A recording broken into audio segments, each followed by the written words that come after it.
Same day. Yeah, Hello, everybody. Welcome back for the next session of Dungeons and Dragons. Back into property. the Tomb of Annihilation. Nowhere near the tomb yet, but we're still there. Already talking in the background, you can hear Chun trying to fix technical issues. As always, I know nothing, I do nothing, I didn't even get up this morning. Still playing from bed, perfect. We have Digi, He. who is also I don't know if she's able to speak in regards to this, but Kitsu is there as well too. Konnichiwa. Should be able to hear me from all the way over here. I certainly can. I can hear you perfectly fine. Yeah, We that bit have works. Kari, Good evening. and we have memes here still. Hello. So, who would like to recap what happened last session? I already did last session, so we'll let somebody else have the opportunity. Not that I think any of us have views or inspirations yet. No.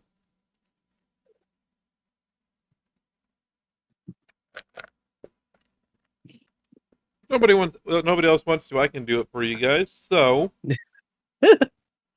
I'm just terrible at it.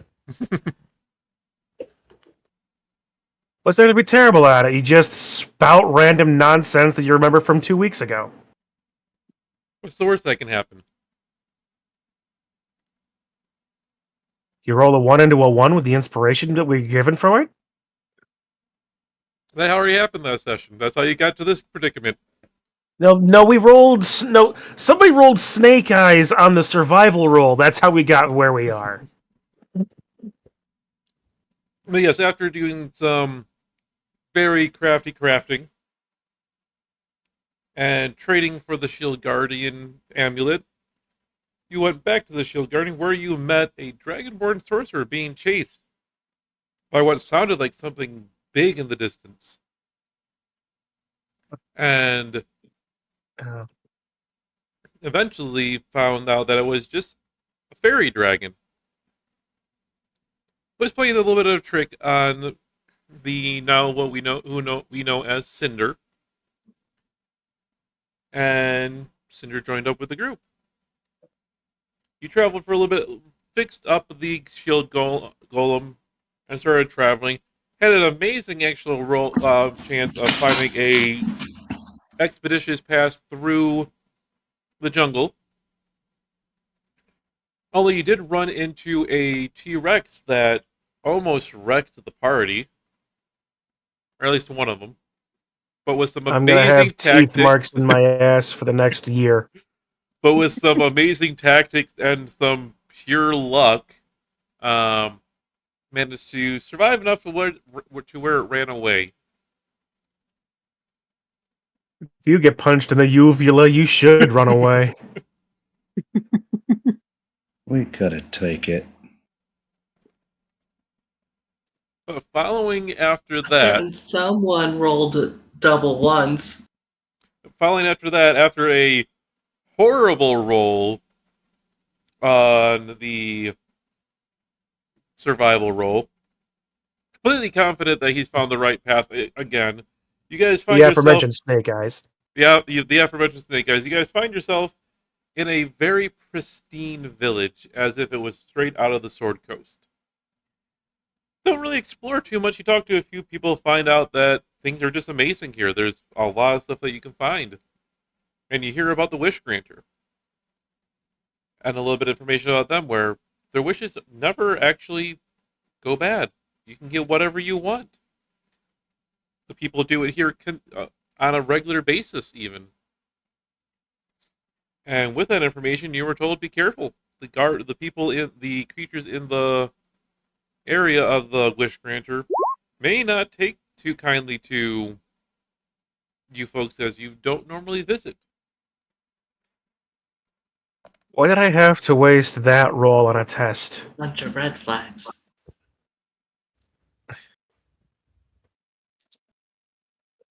Anyway, Mm. Oh yeah, make sure that we can actually roll saves and such.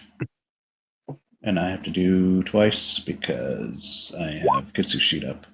The only things I cannot roll is or on Kitsu sheet is these ones.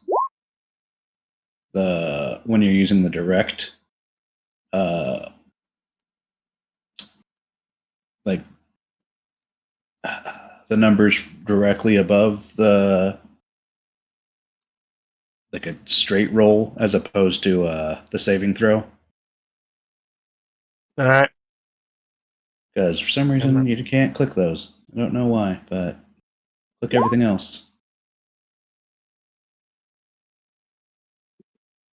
All right. Well, as long as I remember to grab my bottle of water and my cans of Pepsi and not the various paint and airbrush cleaners that I have spewed across my desk, I should be fine.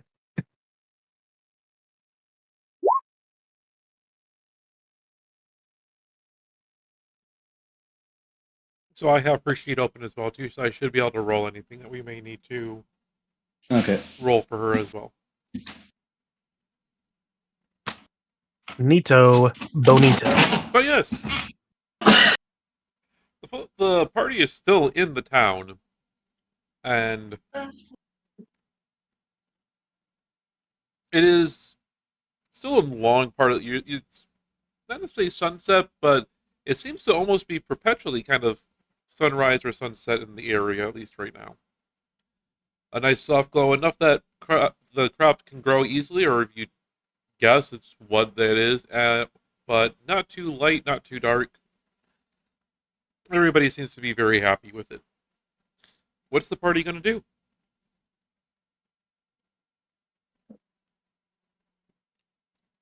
Diggory is going to immediately flip open to a different page in his notebook and start making generic notes about everybody that he sees around him, because he does not trust that this is not some variety of terrible illusion that is going to bite us all in the butt.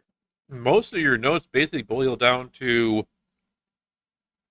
person mid-20s to mid-30s, excellent health, average height, average weight. Ugh. There is no place this uniformly healthy.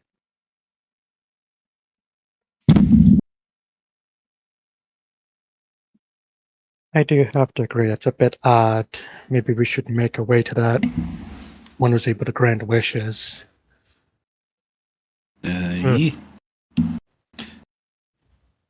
Makes sense to me. If for I nothing know. else, nothing else to give us some distance between us and these people.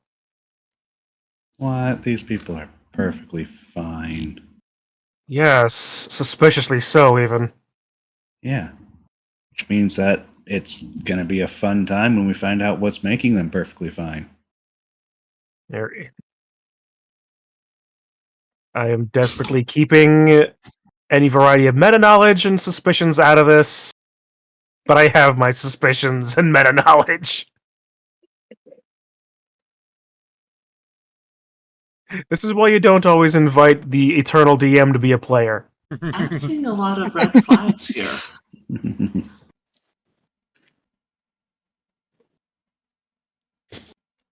Well, if the party is going to head up to the Wish Granter, you find a well-paved, well-maintained path that snakes up into the mountain. And eventually you come up to a cave entrance that is actually decorated on the outside with all sorts of flowers, different offerings, bowls of fruit, bowls of big piles of coin as well too. Um, Big bushels of grains strewn about the area. And the entrance around the cave mouth is actually kind of carved into with different little symbols of in different languages. Some of which what you recognize is all seems to be giving praise to the wish granter. Hmm. Okay, out of character. I am surprised Brot has not asked for a sleight of hand to get some of that coin. It's far too sticky, I think. Far too sweet. I was thinking the same thing. It's one thing to swipe it from a Santa Claus, it's another entirely to take it from a local minor deity. Especially when you said the word sticky, all I've got is Home Alone 2 in my mind now, and Are you folks going to enter?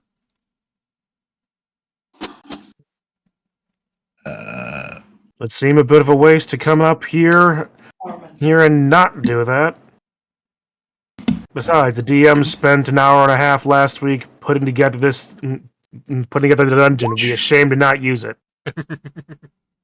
So when you see DigiPichu pop up, that means I'm rolling from Kitsu sheet. That's fine. So Kitsu is. Say what you're doing.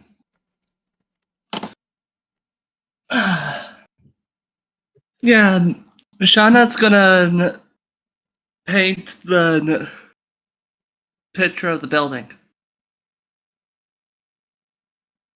You're gonna paint a picture of the cave wall. Okay. You do a good enough job. You can't get all the details in there like you would like to. Yep. But you do get a decent painting.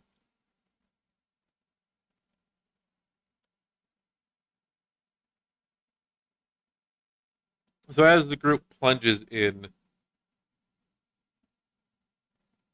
one of the first things that you notice actually is the shield guardian refuses to follow you.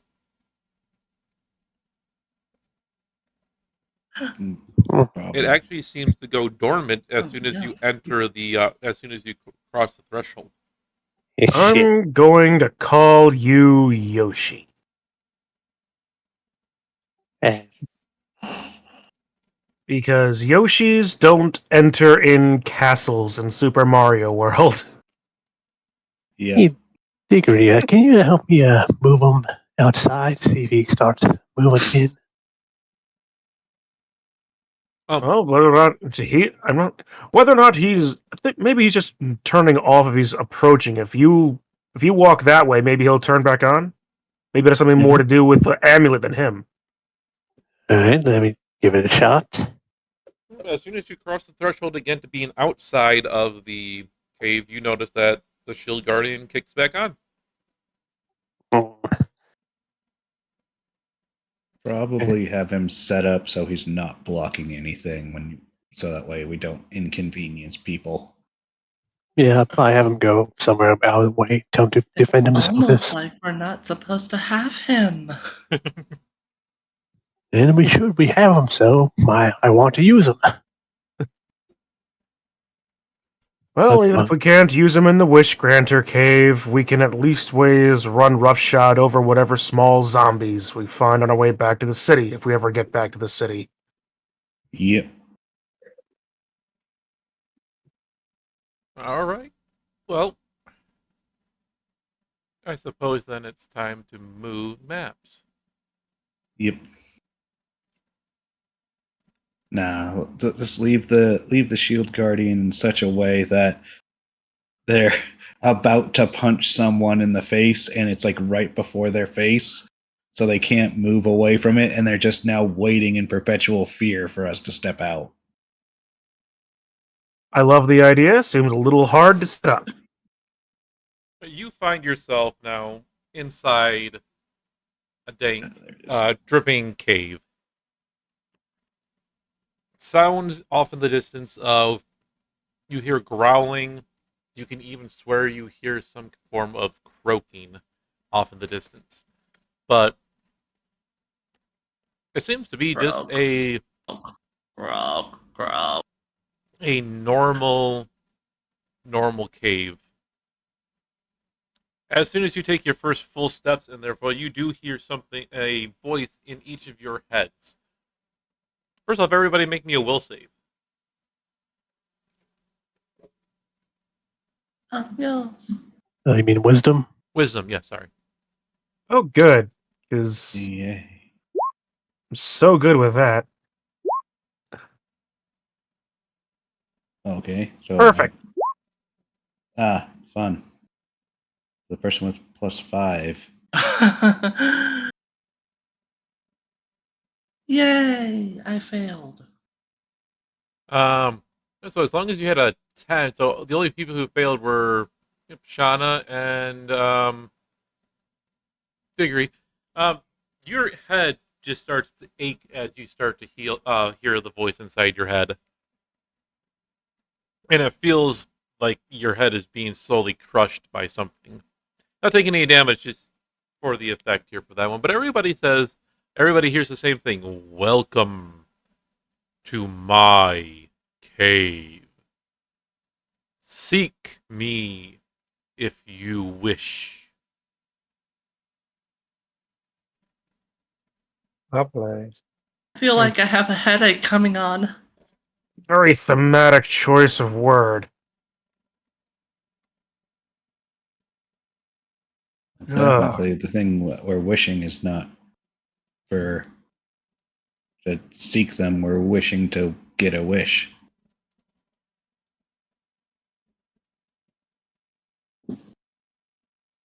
Semantics. Yep. Oh man, I haven't had a headache this bad since since I let the shadow hit me in the head. Ugh. I'll get out of the way. Put that on degrees AC. All right, thank you. Okay.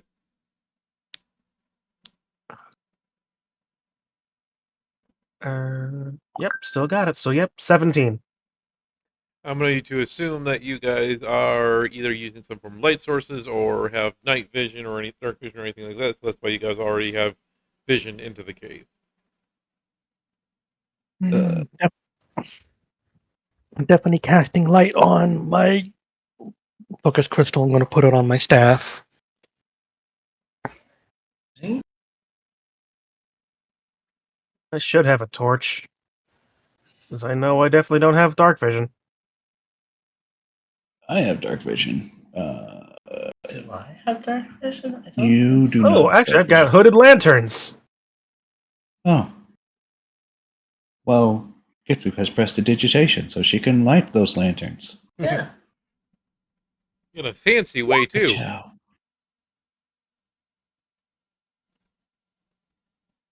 Very well.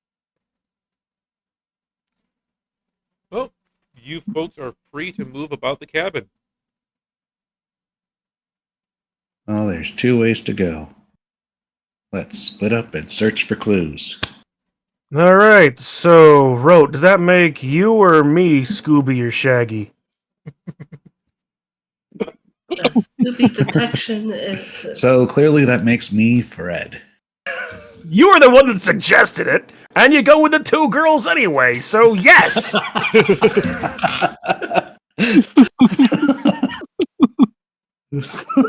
Bro.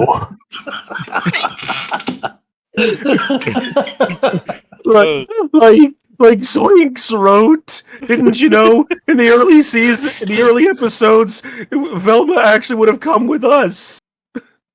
These are the late seasons. Even Right, worse, right, no. right. This is Velma.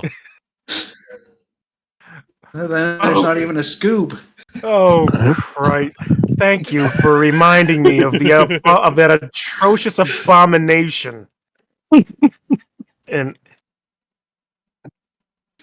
oh man, can I use my any sort of like psychic retaliation to deal psychic damage to the DM?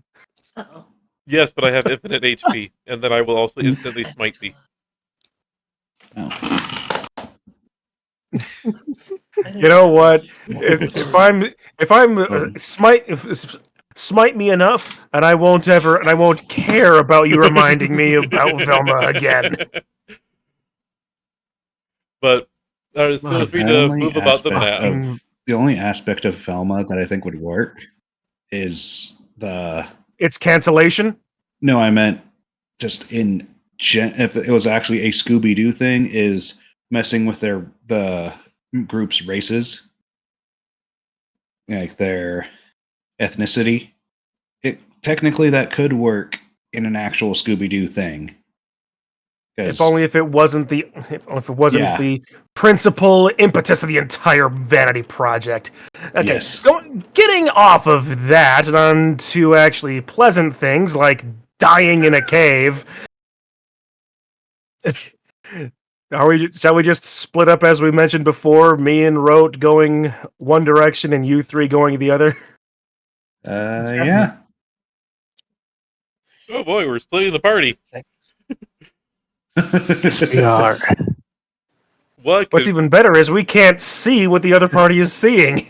that's what it's meant to be. Woohoo! Yay! All right.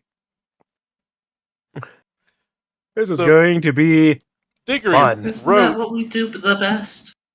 not too far off from you, off to the east on the map. You can hear what sounds to be like soft growling getting louder. I'm far behind. Lovely. All right. Well, stick close behind me, and hopefully they don't come from behind. Okay.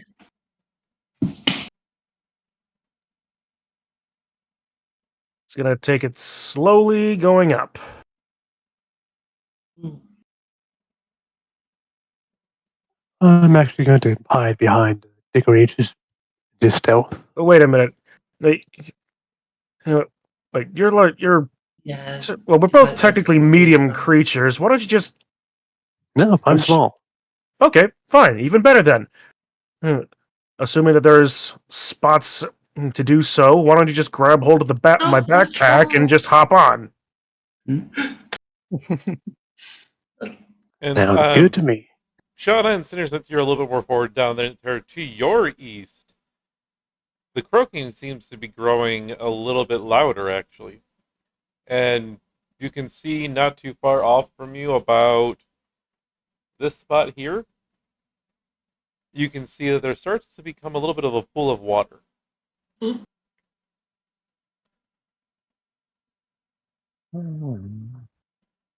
Oh, water. Are we going to be coming up against frogs? Froglocks.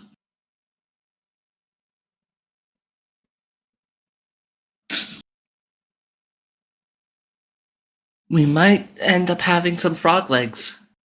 If we get out of this alive. Yeah. Too bad that we don't have the person that creates and destroys water on this side. It's not deep water. You from what you can see, you can still actually see the cave floor underneath it. Still, now we have to get our shoes wet. Oh no! Prestidigitate Oh, no, is shoes. some boot wax or whatever.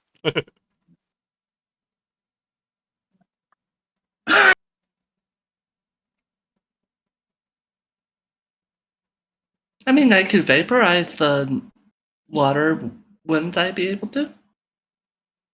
You could. Vegetation? Yeah. Yeah, with- you could.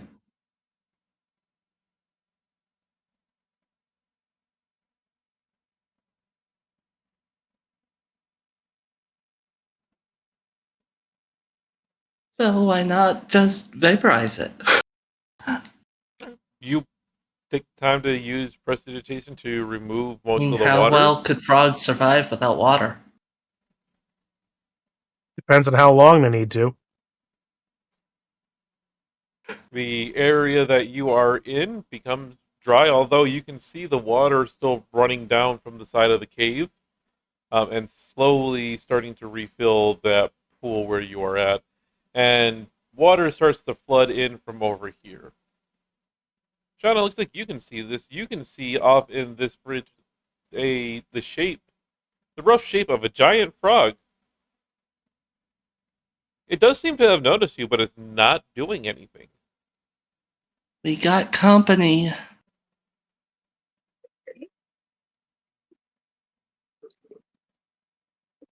Company doesn't seem hostile. Hopefully won't be. Yeah, it looks like we can probably skirt past it. We go up instead of in its direction.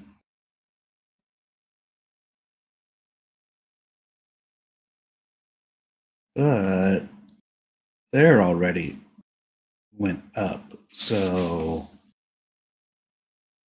it makes no sense to go up if we're going to loop back with. Quite right.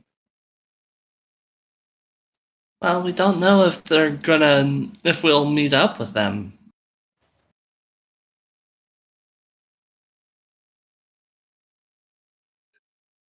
So, Roach, are we going to try to meet up with them? So we're just Up going it to is! treat this into our own little mini adventure. We shall see where the tunnels lead. We'll turn this Scooby-Doo episode into Road to El Dorado ere long. Although that's really more a bard and the rogue as opposed to the fighter and the cleric. I'm a rogue, pretty much. So And with how much I'm the face, yeah, I suppose I would be the bard in that. And so, oh, well. So then, which direction shall we go? North or further? Diggory, The other not north, as I'm seeing things. as you step forward and come to a small little part in the actual To the bathroom. um parts in the cave, you see two very hungry looking wild dogs that are turning around and glaring at you. Behind them, you can just barely see the shape of what looks to be something much, much larger. I have the distinct impression moving forward is a bad idea until this is dealt with. You guys Yeah. got it. we do have a choke point. We have a choke point and an ability to flank.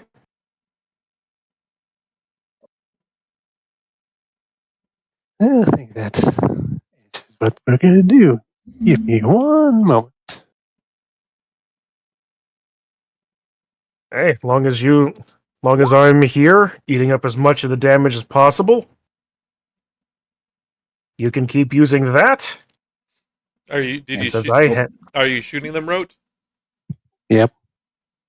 You guys are good to actually have combat go on Yep. that side because Kitsu's in the bathroom. We're going to go into initiative. perfect. Not dice. Turn order. Let's clear out everybody. Don't forget to select your token first. Hold on. There we go. Let me get you back in there so I can put that in there for you because I think I deleted it the second time. Works for me. That's probably the highest I've rolled for initiative in a long time. And you'll still go last. Probably. Oh, not with that. Not with that wild dog.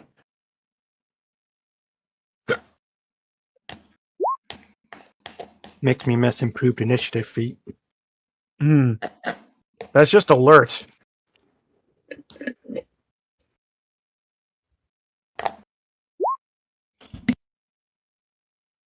Oh, cool. 2 speed ties.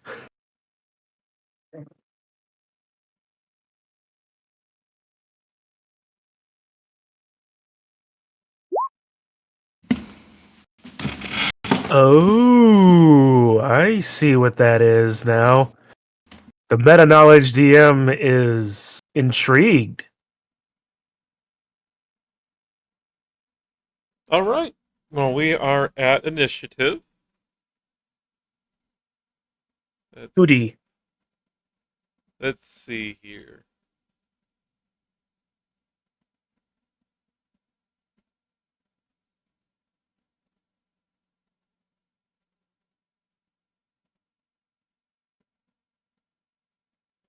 Yep. Let's see. Let's check of something. Okay. Oh yeah, plenty of speed here. From around the corner, sprinting in front of the dogs, a large white wolf appears, growling and baring its teeth at you. It stops right at the entrance. You can tell it can't fit through, but it rears its head back, and out from its mouth erupts a cold, cold wind directed at you guys. Ugh. Be- Not exactly a warm reception, then, is it? I need you both to make a dexterity saving throw. Oh, good. My other thing that I'm really good at.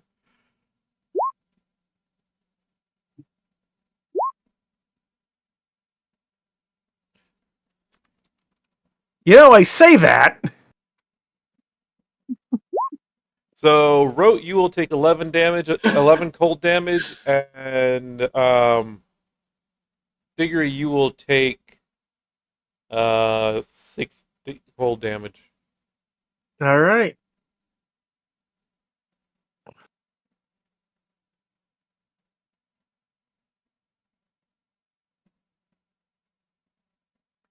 And with that, that's this wild dog here, who will bolt forward.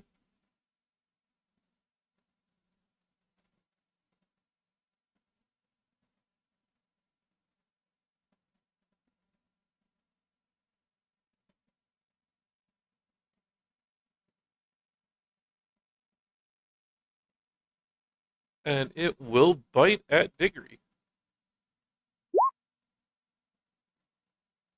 19 will hit for 1 damage to you.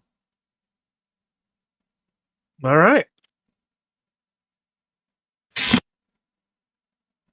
I will chip damage you away. I shall resist it the best as I can. Road, it's your turn.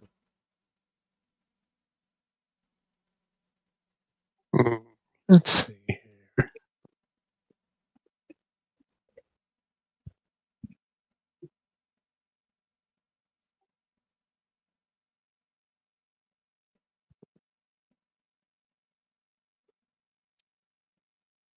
I will just shoot at the dog in front of Diggory for right now. Okay. A 20 hits.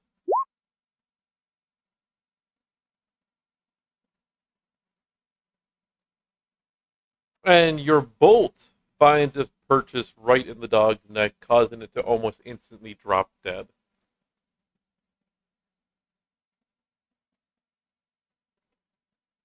Anything else you were doing? Yes, give me one moment to see who I have.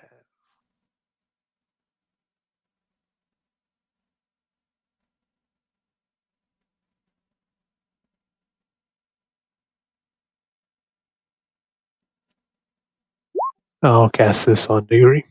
All right. 19. Okay. And then I'm going to skedaddle around the corner. Run away! Joke's on the wolves. Even without my support, I'm not without support. That one is gone. Next one. This one, which will repeat the process. Run up to Diggory. And bite at him.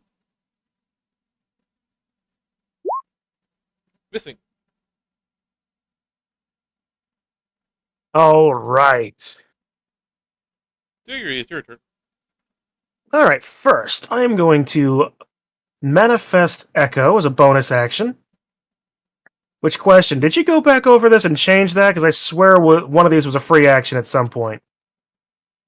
I didn't change anything about it. Maybe I just didn't read it closely enough. Or maybe D&D Beyond changed it. Don't remind me of that nonsense. Alright, I'm going to manifest the Echo over here. So that's actually after in the cave. That's in the cave wall. well, as soon as I can actually move it, I can manifest at any place within 30 feet. So I'm gonna it's gonna be over here. Okay.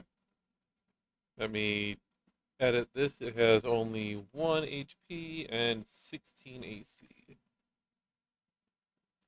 Save, and then we will also tinge it.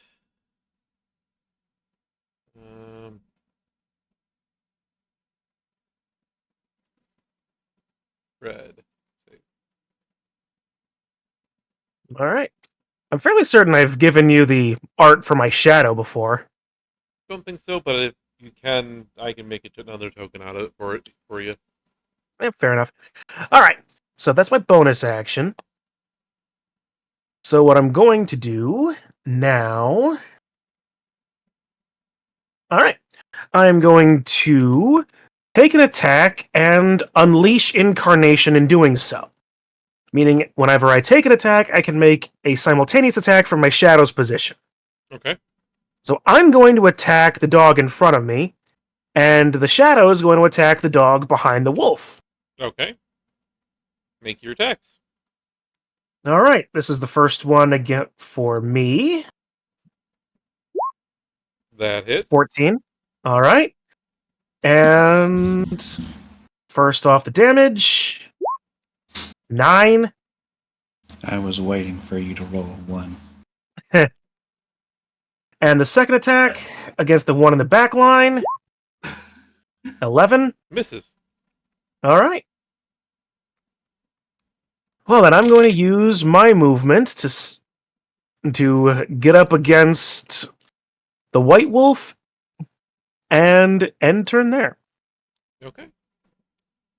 The last dog's turn is going to attack the Diggory clone. Punches himself in the face. And it will bite. And it will Missing. miss. That's going to be its turn. Wondering why it couldn't have hit, why it was harder to hit the shadow this time. The Winter Wolf.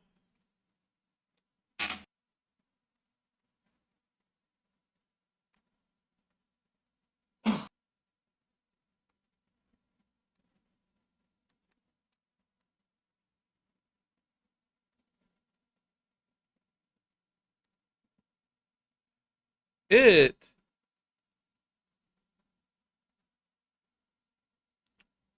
will go ahead and take a bite also out of the shadow. But with advantage. 22. All right. The shadow is done. Good play. We don't have access to Kitsu's things to make it go poof. And So that is its turn. All right.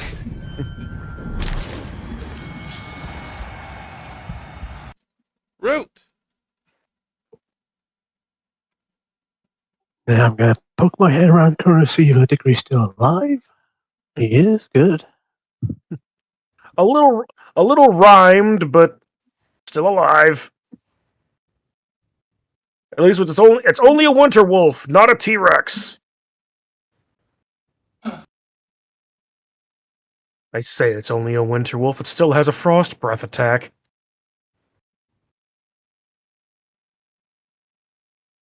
It's a winter wolf. Oh no, it has a bionic arm. I'm gonna shoot at the dog behind the wolf. Okay. The winter wolf soldier. Oh Christ! Don't make me start making like fantasy Avengers.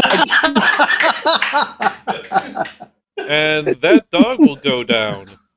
And I'm back around the corner. Winter werewolf soldier. No, it's a Christ, am I going to have Nah, to make it's that a now for my table, Space my Winterwolf. IRL game? Yes. Yeah, Diggory, it's your turn. and a space winter wolf. Space God, Winter Wolf. Marine. yeah.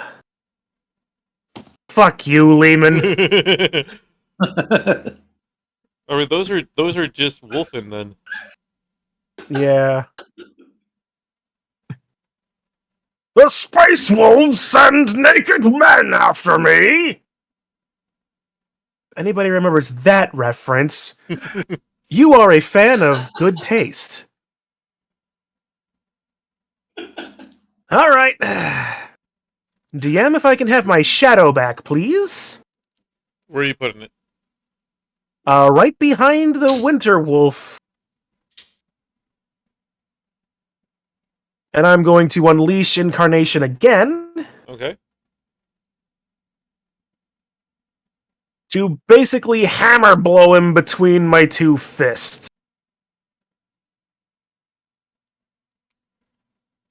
And hope I can roll high enough. 17 for 1.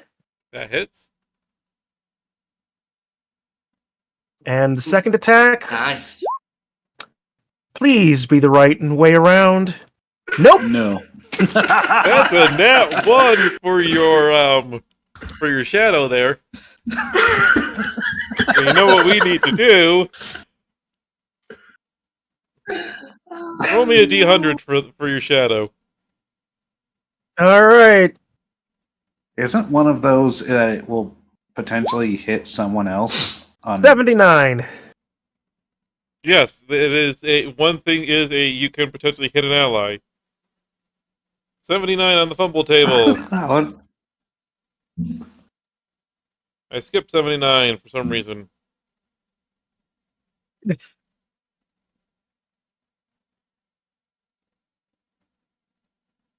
Offering for me. It was weird. So we'll It put it is with very the. weird. I guess I missed something there. I'll have to go back and fix it. So we'll put it with the 78, which is your. Shall I just re-roll? Go ahead and re-roll. See what you can get. All right. 58. 58. Your shadow stumbles Watch, away. this is the other one that he forgot to do. Oh, your shadow stumbles away 5 feet with no attack of opportunity, and it skips its next turn. So it just stumbles back that way. All right. Well, I still hit the wolf once in the snoot. It's a big ol' aggressive 9 damage boop. A snoot, you say? The snoot has been booped with the fist. Are you?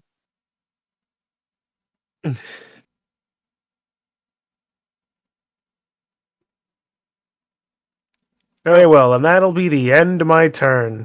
'Cause I'm not leaving this. I'm not leaving this choke point. I mean, they can't exactly follow you down that way. It's too big to fit through the hole. Sure, but I enjoy staying here nonetheless. Besides, dogs might not be as good at slip and fitting in places as cats, but never underestimate the holes a dog can get through. So the winter wolf is just going to go ahead and attempt to bite you.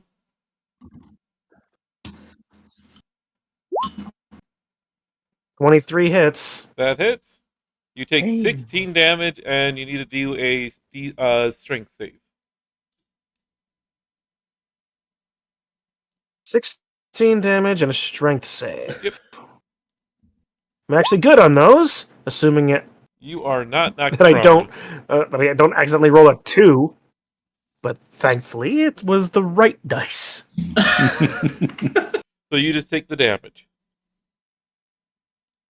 And we are Are back you, to Rote. Yep. are you rolling with advantage or disadvantage every time? I always One, roll with two. advantage. Whether or not I use that number is irrelevant. But I roll it just in Yeah. case. For when I do have it, I don't have to fumble through the settings. It's just pressing shift or left control. Rote, your turn. I never Gotta said put the I music wasn't on. lazy. I just said that it was easier.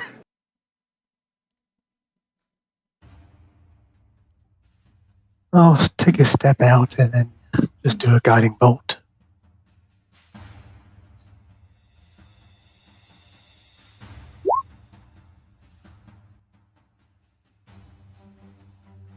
Um, 22 will hit it. It's the rat man. It's always the rat men who love to run away. Oh, it takes 10 damage. It's for the Scoopy. And guy, and you have next attack on it has advantage. Note I to run away. self: next time I make a Minotaur character, have him be like a Highland cow and just call him Shaggy. He's always hungry. Also, he's a vegetarian. Anything What else for your route? Okay. What would I'm good. Okay, Digger, your turn. what would be the closest way to build Ultra Instar?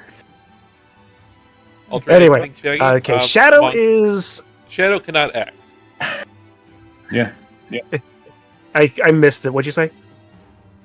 Ultra Instinct Shaggy would just be a monk. Yeah, the Shadow can act that, but the no. Okay, a big old Highland cow Minotaur monk. Perfect. I've got my next character. One amongst many, anyway. Yeah. Okay. So, Shadow's out of command for this turn. So, Diggory, what other interesting things can I do? Actually, probably should do that then. Can't use that. Okay, actually, this could be useful. I am going to start by just punching him in the snoot again. Okay. Because I'm very good at snoot punching. You boop 22, You boop the snoot. and I boop it for 11 points of damage. You're just In doing so, I'm going to utilize my Hammering Horns ability. Okay. Hammering Horns is a bonus action. The Winter Wolf needs to make a strength saving throw. PC. 15.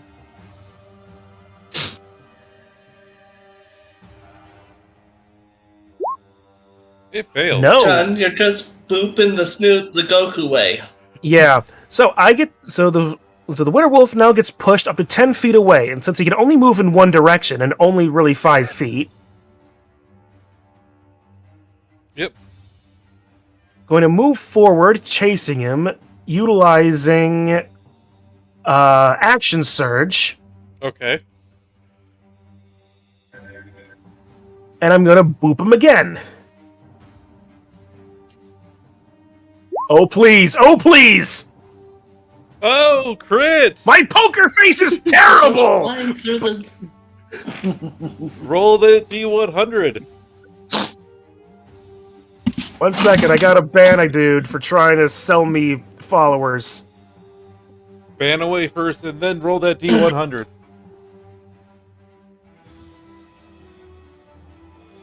May the luck of the ban give me something good! Oh? 3! 3. You deal max damage. Alright, so let's see. So that is 14 points of bludgeoning damage from that snoot booping. Alright, do you want to use inspiration to re-roll that, see if you can get something else?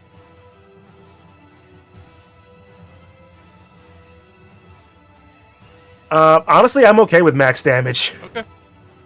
It could be more, but it could be something different, but I'm okay with max damage. Let's see, I don't have any other more bonus actions, but... Alright. With that, I think that'll be enough. That'll be it. Alright. So, our Winter Wolf here, having its snoot booped multiple times, is a little upset. And will lash out at Diggory again, attempting to bite him. for its cold breath is still recharging. Yeah, 23 hits for 15. For anybody interested, I am at 2 HP. Hey, you're fine. You got this. And make your strength saving throw.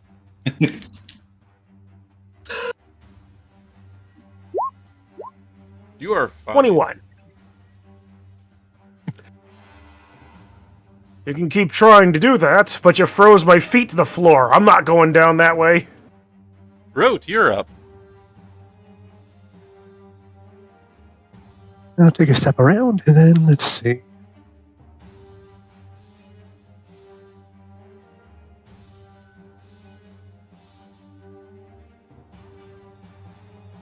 Can I see how damaged it is, or is that like an action?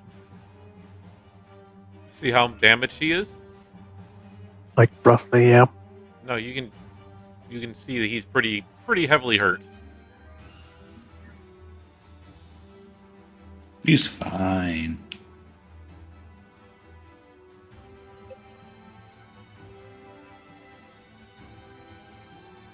Guiding bolt again. Oh, actually, that... what? Not that I needed it, but... yeah, that 27 would have been the advantage. So, yeah. That 12 misses. Yeah, now I'm running back around.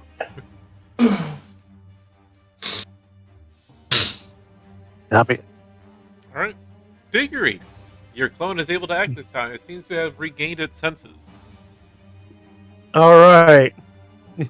I look at it. It looks at me. We both look at the wolf. We look at each other. Now back to the wolf. Now back to me. Sadly, the wolf isn't me. Look again. The wolf is now paste as I unleash Incarnation and hammer blow him again for 2 attacks. Go ahead. 22 for the first, and for the second, Then all of a sudden, 12. in the distance, we hear a huge explosion. The 12 Anyway, misses. oh nope. Ignore that third one. I thought I was clicking damage. So give me your damage. Minimum 7. For a single snoot boop, for what should have been a hammer blow. The wolf's eyes will actually start to glow a bright bluish color. And it will bow its head to you and say, "You've passed the test of courage." Your friend back there has not passed the test of courage. He needs to do it again. And as it says that, it fades.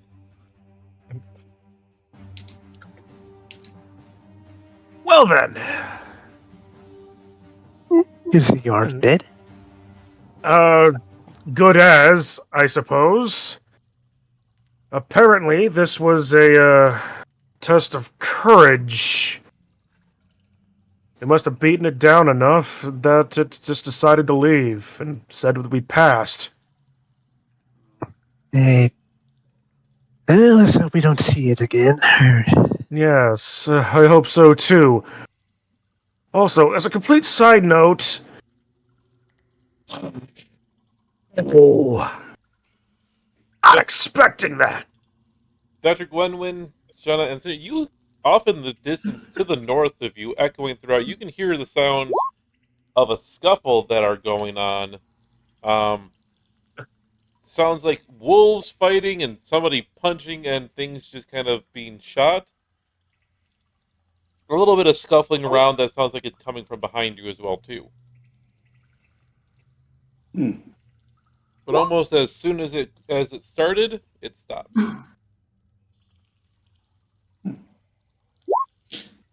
Well, we know they're having fun up there. What say we have some of our own?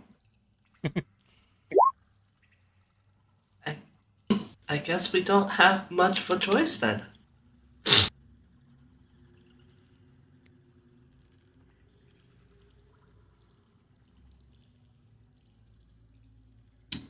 Feel free to move about the cabin again.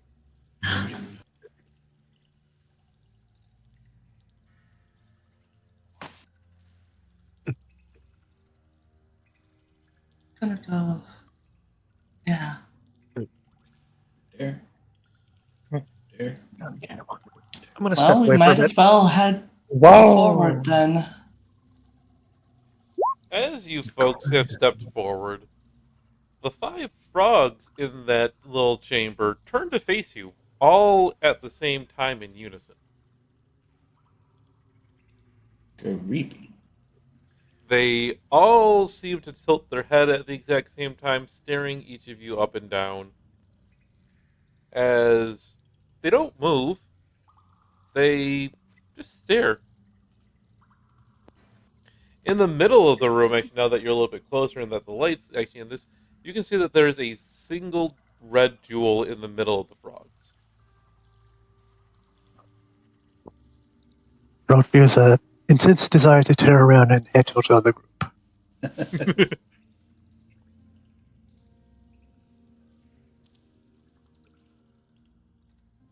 What are you A 3 jewel? doing? Uh,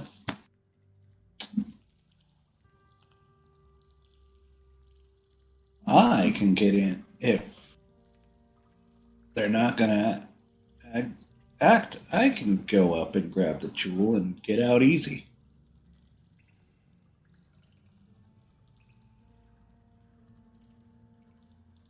It might be best I don't waste my spell. Well, good luck. Oh, when steps up.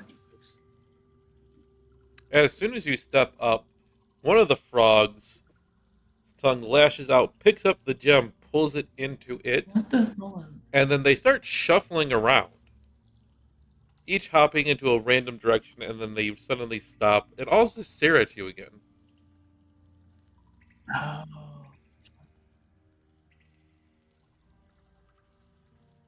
Uh, Good luck. I do a perception check to see if I kept track of the frog. Go ahead.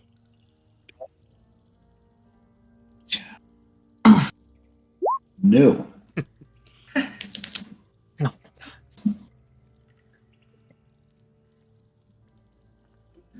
Roll mine. He's also gonna see if she kept Okay. track. Cinder, you can also roll for that roll perception if you like to as well too. I mean, yeah, it is. Yeah, no. We are bad at the shell game. Shauna wasn't able to fully track that, but she believes with a fair amount of certainty that it is one of the 3 frogs more towards the north of side of the cave.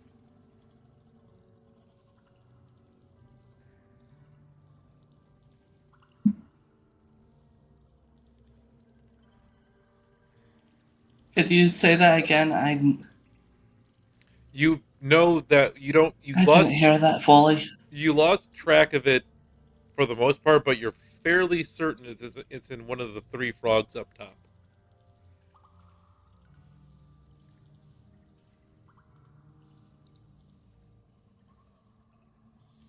I lost track, but it's probably one of the 3 up north. Well, there are 3 of us. We could each just hit one of the 3. Well, I like that idea.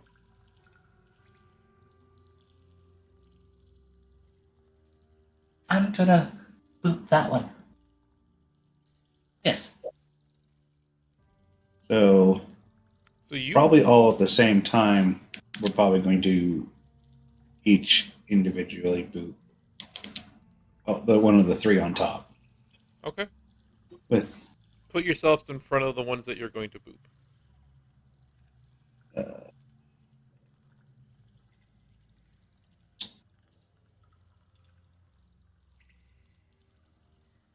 Okay. As you each swing down with your respective weapons or whatever you're attacking with, your weapons or hands or staffs go through the frogs.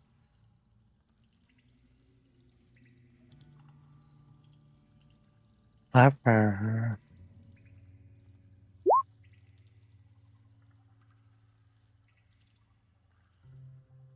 Not one of these three, at least.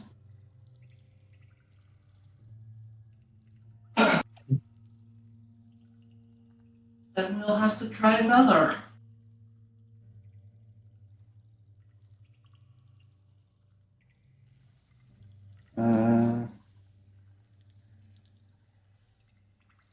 Try this back one, then. You swing at the frog, and your fist or whatever weapon you're using goes straight through it. Hmm.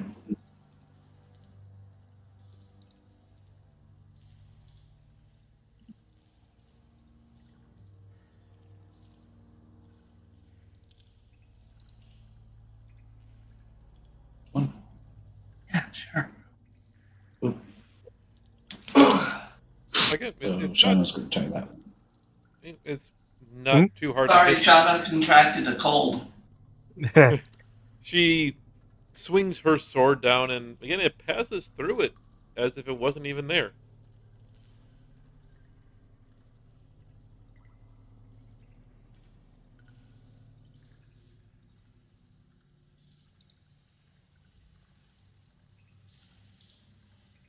What?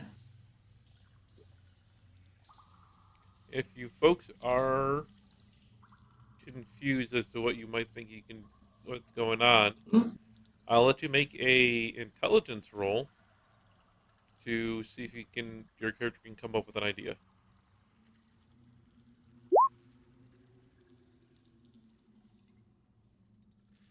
Yeah, Shauna, intelligence.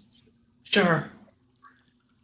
This is the same one, so you have a 0. You have no idea what's going on. Oh no! So Not zero! she is certain. So, Cinder, you're just perplexed at this right now. Shoshana, you are 100% sure that continuing to swing at the creatures will eventually work at some point. You're not sure when, and you're not sure how, but it will eventually work. But Dr. Momo, you're just coming to the realization that these creatures haven't been really doing anything. There seem to be more just kind of stanzas, more thinking that you just have to select which one you think has it and see if you're right, and it might, and as long as if it pops out, you should be okay. Okay.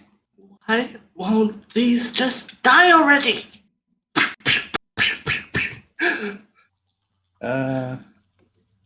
I'm going to select this upper middle one. Not attack it, but just select it. The frog hops forward after you point to it and select it, and leans forward, and out from its mouth does spit the gem. And you Hey. hear a voice echo throughout your minds. It says, "You've passed the test of wisdom." Awesome. Passed it with intelligence. And the frogs will fade. Would- would- Please tell me that it fades when Sana hits Yes, is swinging at last. with one of the attacks. As it passes through, the frog fades as Shadow finally seemingly cleaves one in half. You'll also notice that the gem is also gone as well, too. Hey, I did it! Yay! You did. You did. Oh well, so we can move on now. Yeah.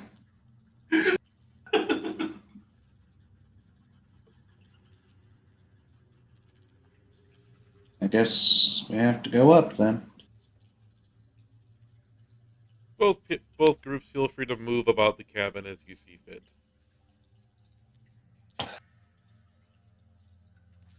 Well then, shall we go where the wolves were, or further north then, Rote?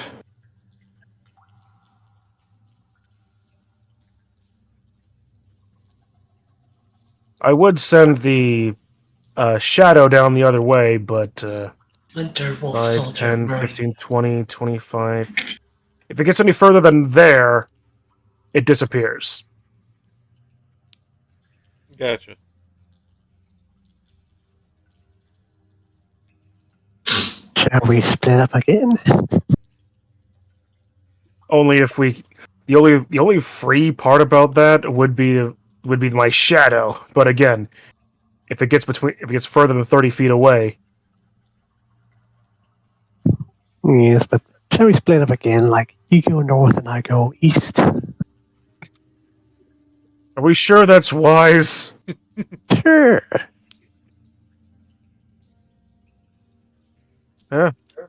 All right, but take the shadow with you for the moment anyway. If for no other reason than I want the meta knowledge.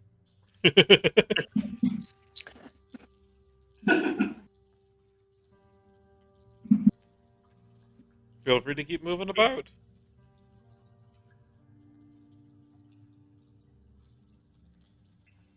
Hey, what do you look at that? Hey.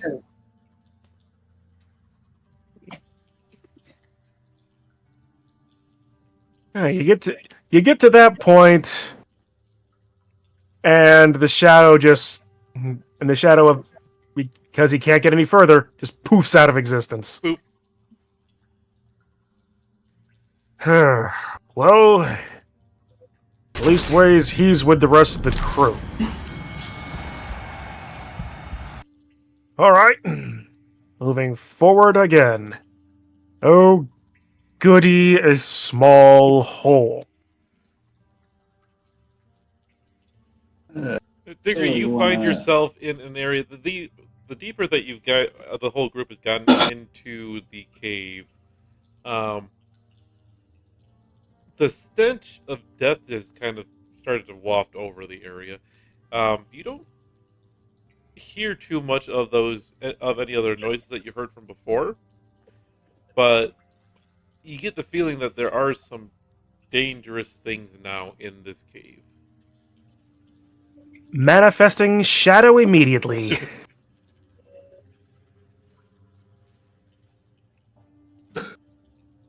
Hey, really? Again. Hey, Diggory's dead, but oh well. I'm pretty sure he's mostly fine.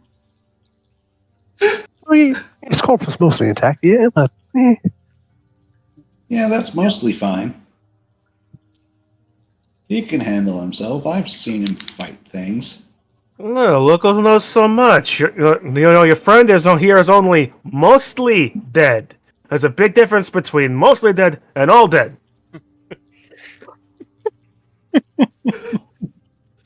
When the need arises, I can do a decent Billy Crystal. Oh, looks like we got two ways to go here. Got north and east.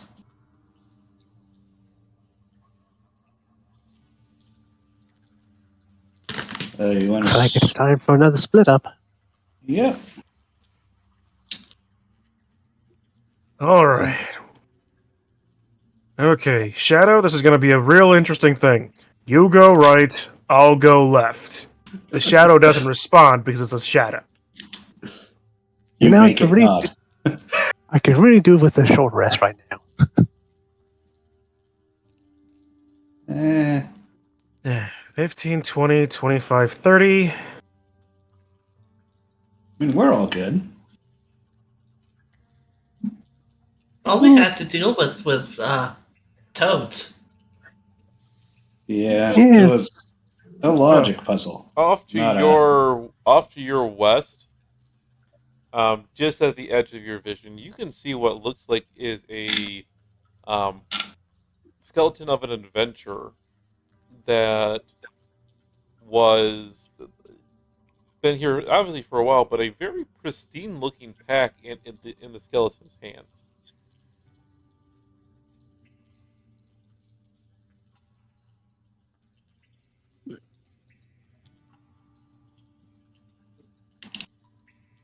Okay, well, let's see.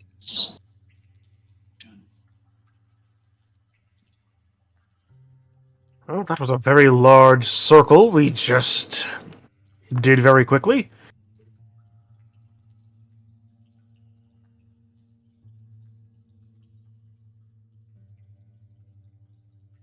It's over here.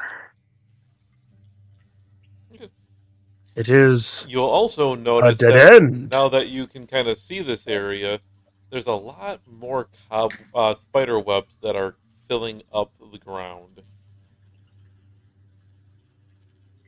Which one, the group or me? You. Uh-oh. The group hasn't really moved because we are Hmm. waiting for you to resolve some of yours. Lots of spider webs, huh? Yes. Well, Diggory is known for his intelligence, his curiosity, not exactly his wisdom. Spider spawns. You know, go further inside and see what there is to see. So the skeleton, Being momentarily distracted, drawing what he sees in the spider webs. So the skeleton that you see is also just a little bit further in. You can't reach it just yet. But yeah, the spider webs do look very intricate. They are going all over the room. Water is streaming down a few of them, kind of leading down to a small puddle that seems to drain into a small hole that goes somewhere else into the cave. Why do I get the distinct feeling that the contents of this one book would be very helpful if I could but read it?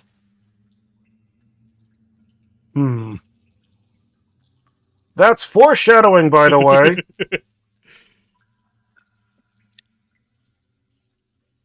I vote on going north. I see we split up again. It was fun. Yeah. I only lost one person, it seems, so.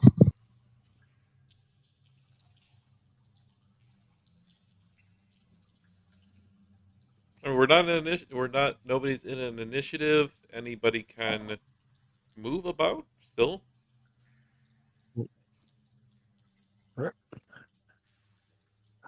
I suppose Diggory is going to try.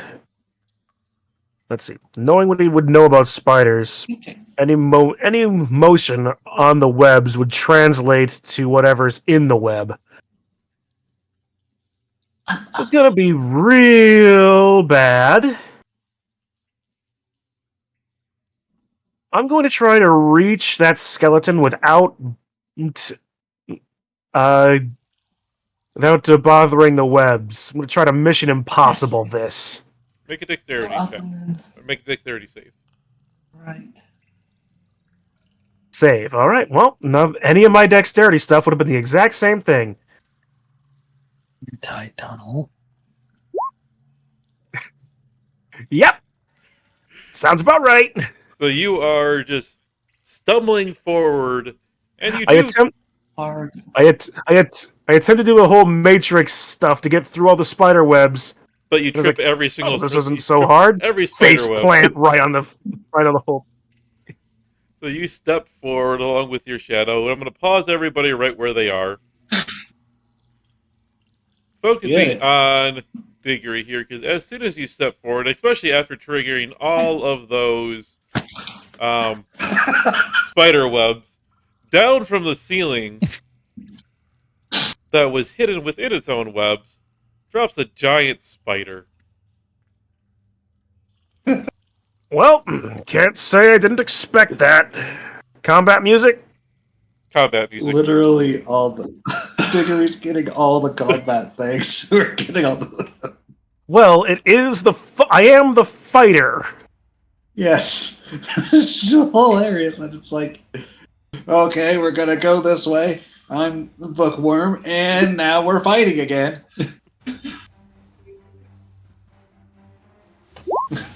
Figure your initiative. Oh yeah, And thank here you. I said spider spawn. Good. I'm going first. Dr. Gwenwyn, Maybe. Cinder, you guys are close enough that you hear something drop down in further into the cave. Um, do either of you want to join the combat? Yeah, sure. Okay, Yeah, why not? roll initiative. Ka-chow. Ah, yes. The best roll. And I am out of Unleash Incarnation. Cinder has 20 initiative, so... Cinder, you are up first. You know that somewhere... I just realized a few things. Oh? That combat against the Winter Wolf should have gone a little bit differently. Because I have the Crusher feat that I took at level 4, whenever I deal damage that is bludgeoning, I can move a creature no more than one size larger than me up to 5 feet to an unoccupied space. Furthermore, when I score a critical hit, attack rolls against that creature are made with advantage until the start of my next turn. It wouldn't have mattered over much, Well, but I then did I'm forget fine. about that. Cinder, somewhere off Well, now you know. somewhere off ahead of you to the west, you heard something very And knowing large is half the battle. fall to the ground, and it sounded a little bit dangerous, especially since you can hear a little bit of fighting going on already. It is your turn to act. Okay, 5, 15, 20, 25. Next movement. Probably, Can't really see anything just yet. probably dash. Probably best. Okay, let me.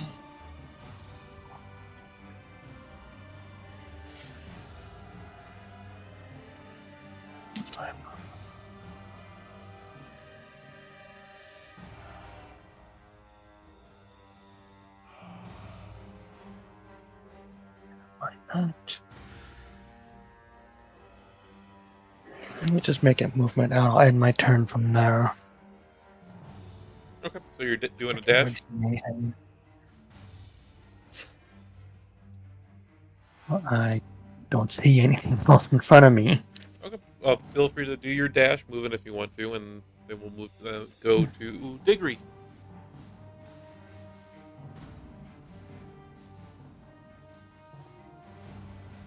All right.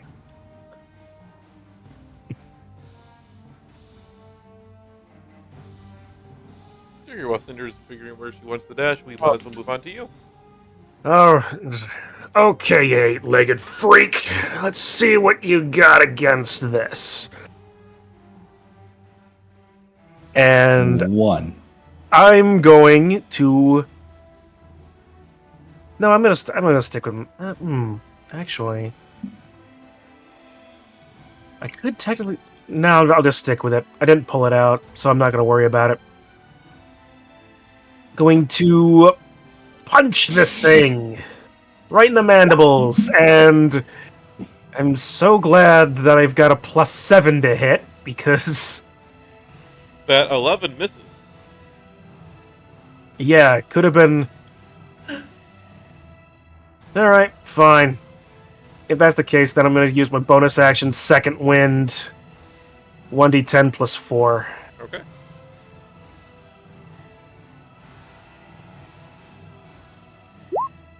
$14! Nice!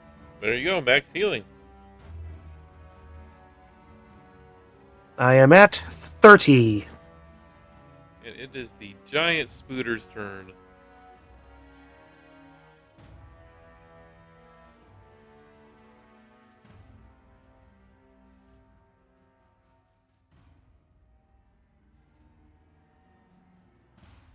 The Spooter is just going to bite at you, Diggory. Because you're the one that actually threw the punch.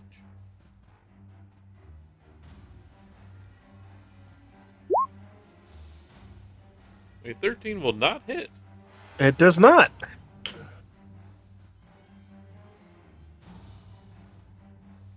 And that will be its action. Dr. Gwenwyn, it's your turn. Okay. So 5, 10, 15.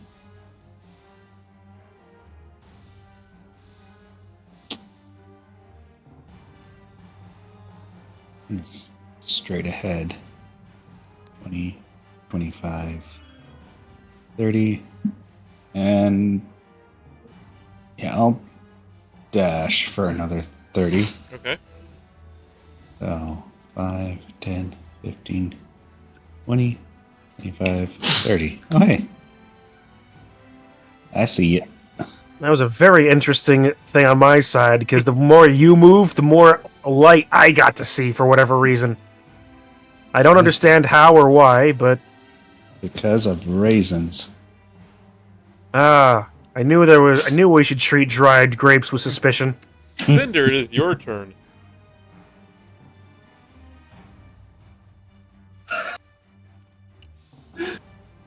That being said, though, I do know of a chili recipe that makes tremendous use of dried apricots.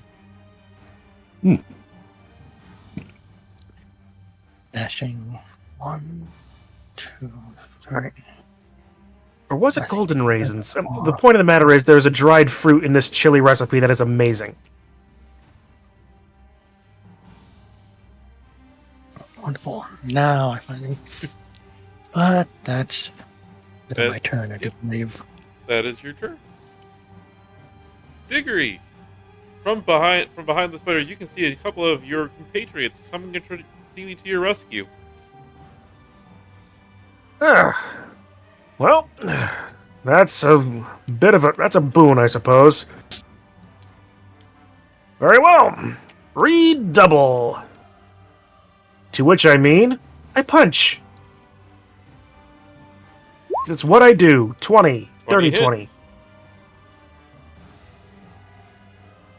For 9 points of bludgeoning damage. You punch it with your book. I will also apply hammering horns to this as well. Okay. So I can push the spider. Well, actually, it gets 5 feet of movement base, but it makes a strength saving throw for another 10.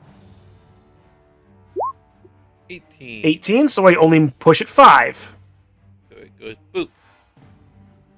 Both me and the Echo are going to move forward, and I'm going to bonus action punch again.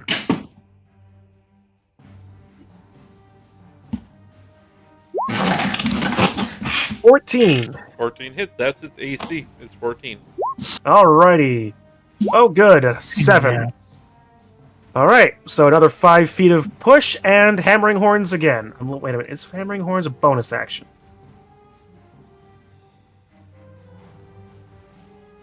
Nope, it's part of the attack action. Alright. No, it is a bonus action. So then you wouldn't have been able to hit because you. So forget the second attack then. So it gains that. Forget everything I was doing up to that point. My turn is over. And it is the giant spooter's turn. Note to self, read my abilities more closely. Rewind the tapes. It will. I mean, seeing as it doesn't know the people came from behind yet, continue to bite at the Diggory.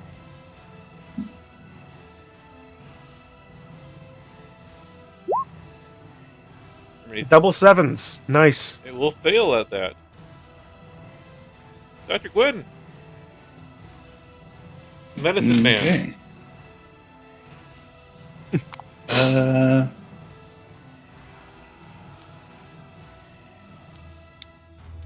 Doing poison. I don't think poison's going to do well against it.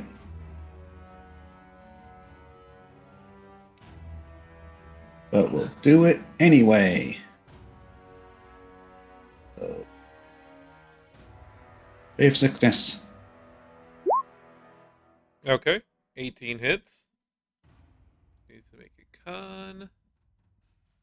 Con save is, if it fails it, it's poisoned.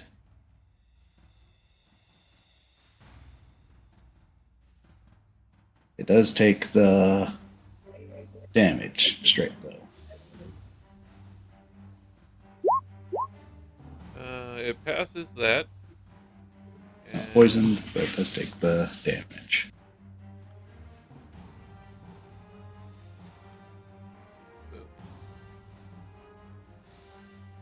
Cinder, it is your turn. Alright. Little mess up there, but I'm just trying to set something up. I should have done this a long time ago, but no matter. Be casting Chromatic Orb at second level. Okay. What damage type? Fire. Okay. I love using fire against spiders. Sorry, I'm a little sadistic. Go ahead and roll your damage. Or roll your Honest, attack first. I would have used Firebolt, but Ray of Sickness has a chance of doing more.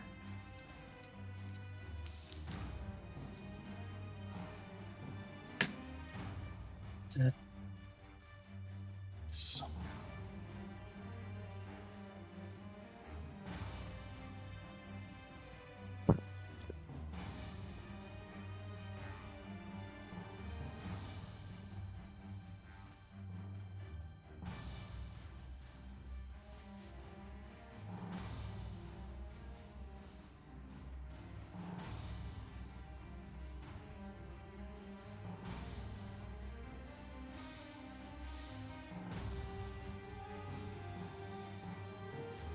Are you trying to make your range attack roll?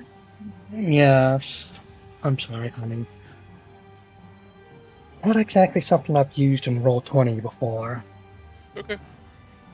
So all that you would do is just, if you're using Beyond 20, is just that +6 next to Chromatic Orb. If you just press that, it'll roll it for you.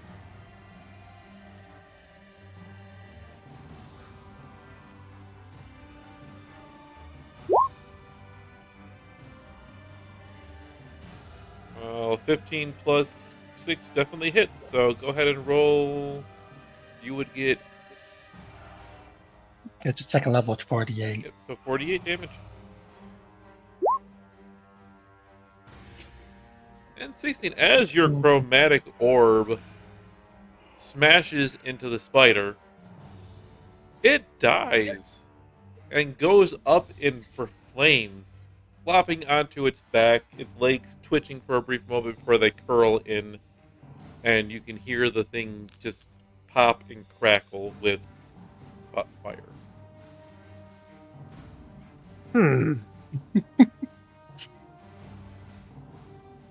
Sorry if I took the fun away, though. Ugh. Fun? Maybe. Only a little bit. But now there's a barbecue. Oh, goddess, no. What? Minotaurs were originally a subterranean slave race of an evil god. They were omnivorous. We survived on a great number of things, up to and including the flesh of our fallen foes. I rip off one of the spider legs. Out of character. Oh my god. It's not spiders. Feel free for everybody to begin moving about the cabin again. Rote! Not too far from you somewhere, you hear some very large footsteps. Sneak down the tunnel.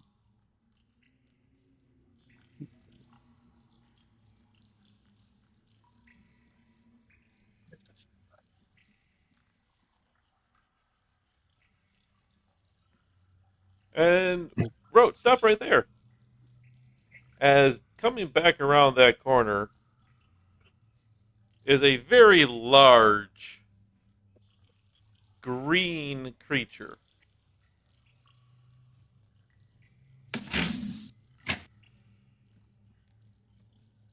Eyes red and very, very upset.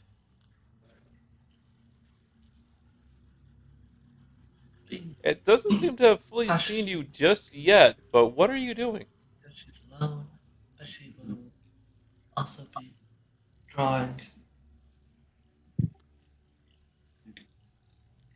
Would I know what it is? Make a history check. Okay. You have never seen anything like this in your life, nor heard about anything that matches its description.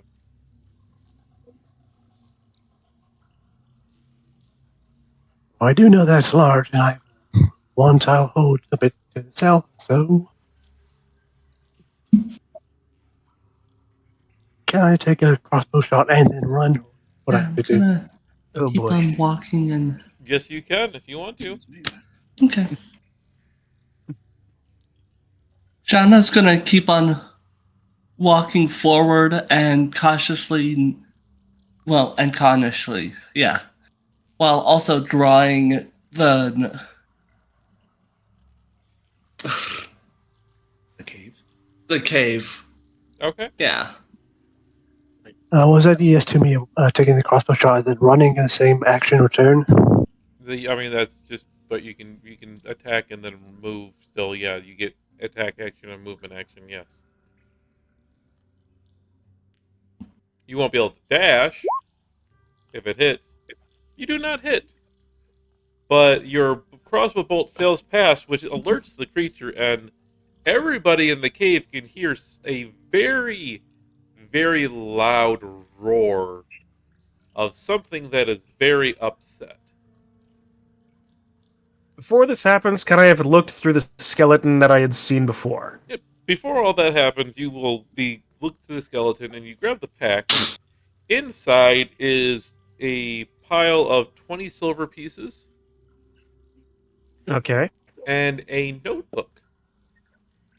Oh, well, I am infinitely interested in that. So 20 silver. And by the time you start picking up and looking at the notebook, you hear the roar from across the cave somewhere. Ugh. All right, Shadow, grab 2 more legs to go. We gotta move.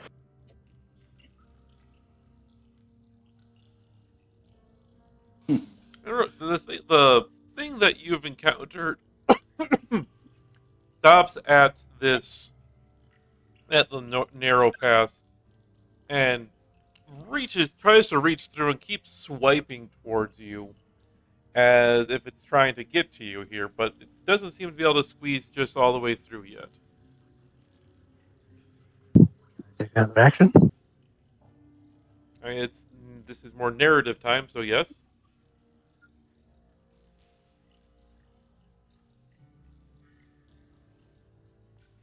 Step right here, and then fire my crossbow again.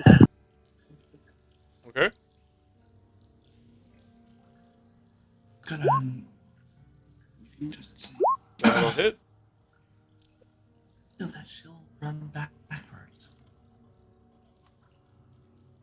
And I'll take a few steps behind the second passageway. Okay. You'll hear as your crossbow bolt lands in the creature's shoulder. It before you disappear, or it disappears from your vision. You watch as it rips out the bolt and throws it towards you, but it kind of just clatters along the ground.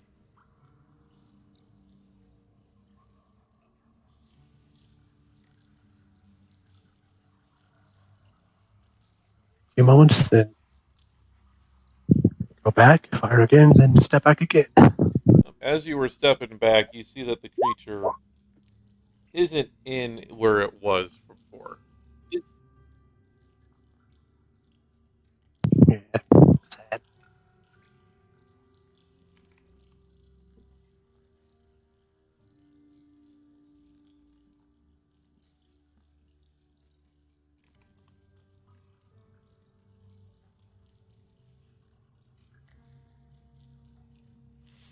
We'll just wait around since I see Shauna coming. So.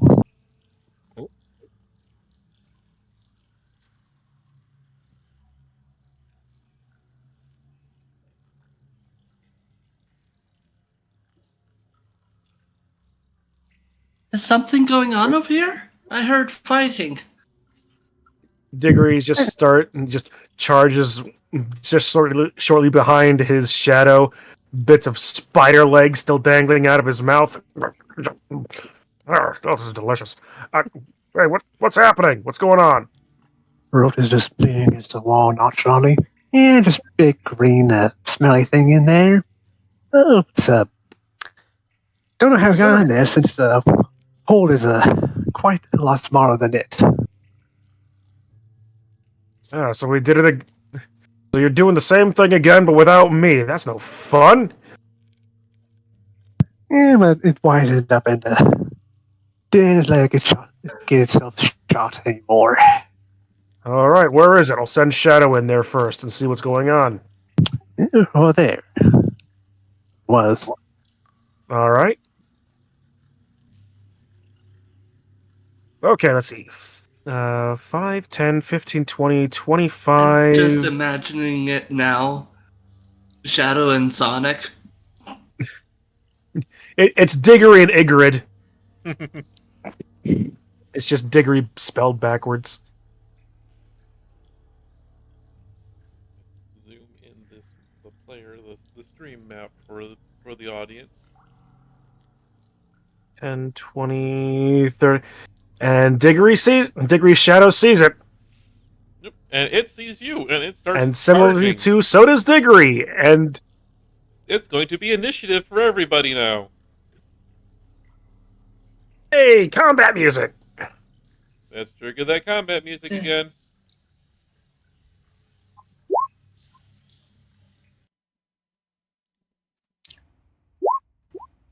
Yay. This works. It worked.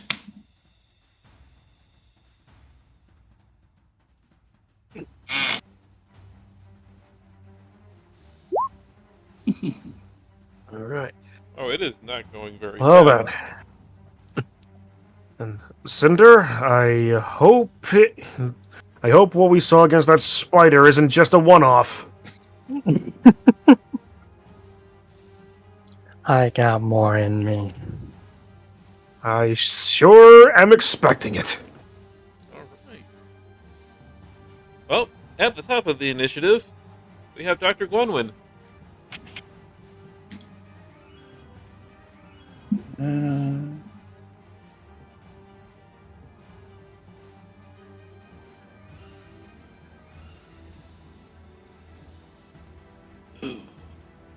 Decisions.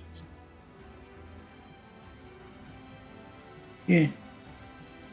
Gonna cast Ray of Sickness.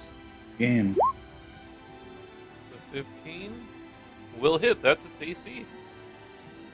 Nice. Needs a new Constitution save, or else it becomes poisoned. Yep.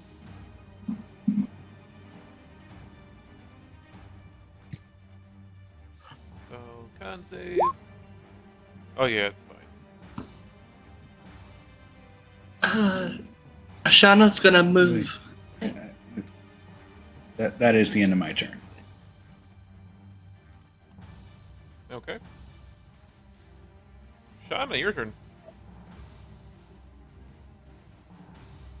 Shana's gonna move right up next to Diggory's shadow, and then paint a fireball. Yes. The 11 will miss,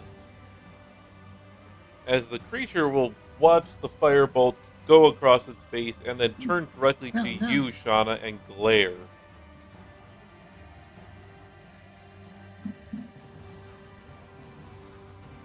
That was move, action, anything for your bonus action?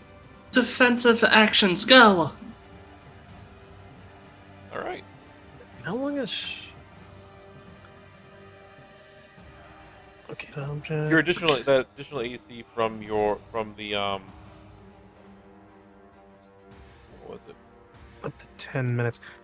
Oh no, it hasn't been 10 minutes yet. I'm talking about Shield of Faith, is Yeah. what I was looking at. Yeah, no, it hasn't been 10 minutes yet. Alright. I love how you knew what I was talking about when I said... Root, your turn.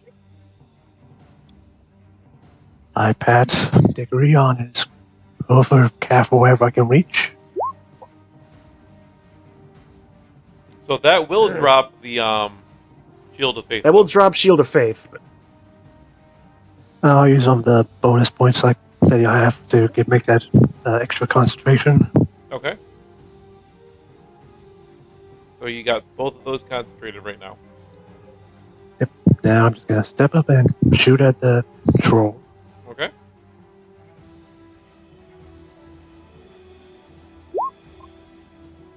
So you'll hit.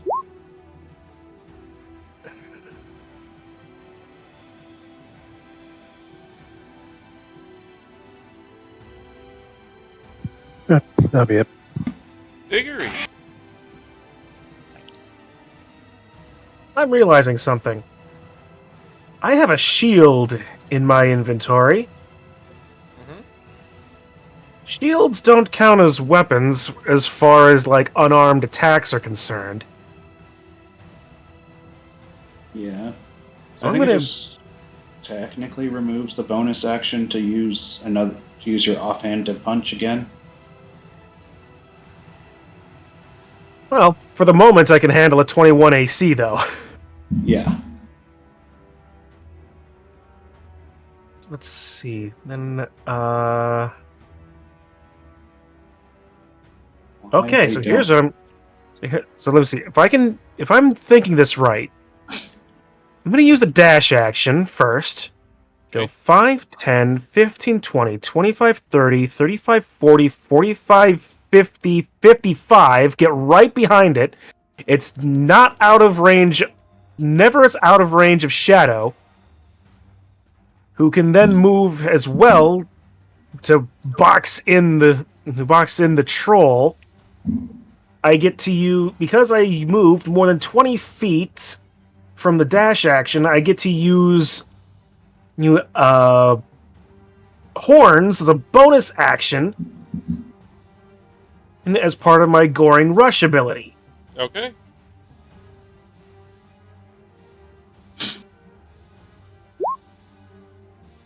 And fortunately, You miss. yeah, As you come around, you level your horns and end up clipping the wall, which sends your head off slightly to the side, missing the troll. which I will manifest with my last bit of movement to get over here. Okay. All right.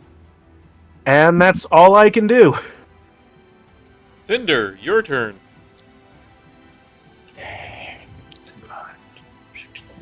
5, 30. I want to clear a shot. And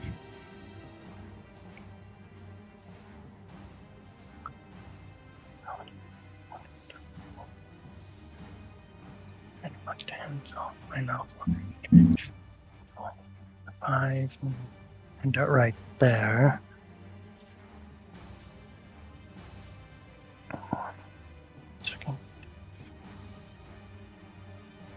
The level 1 chromatic orb. Okay. What damage type? Well, considering what it is, I'm going to use fire again. Put that in there, and I already set this up. See if this works. That 20 will hit. per- And for 16 fire damage.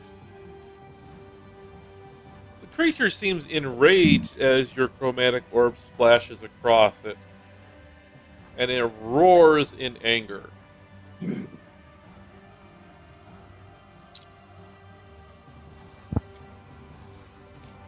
And now it will be creature's turn. Seeing as it can't get past anybody,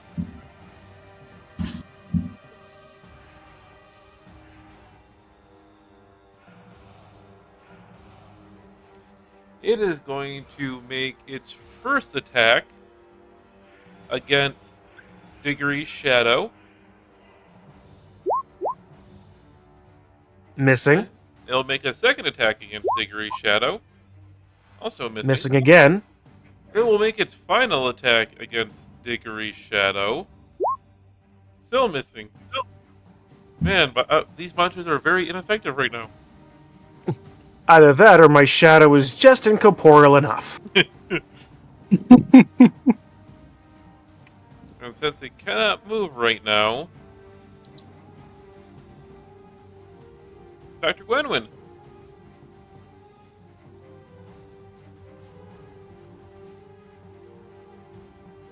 I don't know if it's genius or just boring what I'm doing, but just flanking these guys into not being able to move.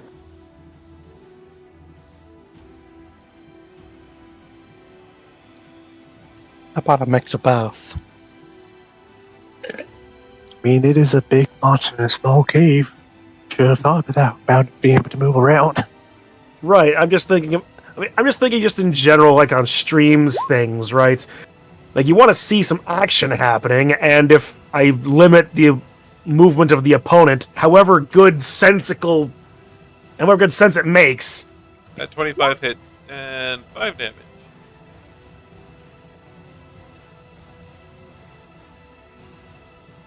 Okay.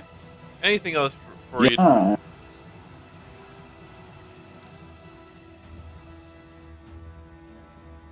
Say what? Anything else for you, Dr. Gwenwyn? Nope. Yeah. So, That's- Shauna, your turn. Okay. Shauna's gonna move up right next to Shadow again. And going to actually try and pierce it with a javelin. Okay. 23 hits for 9 piercing damage.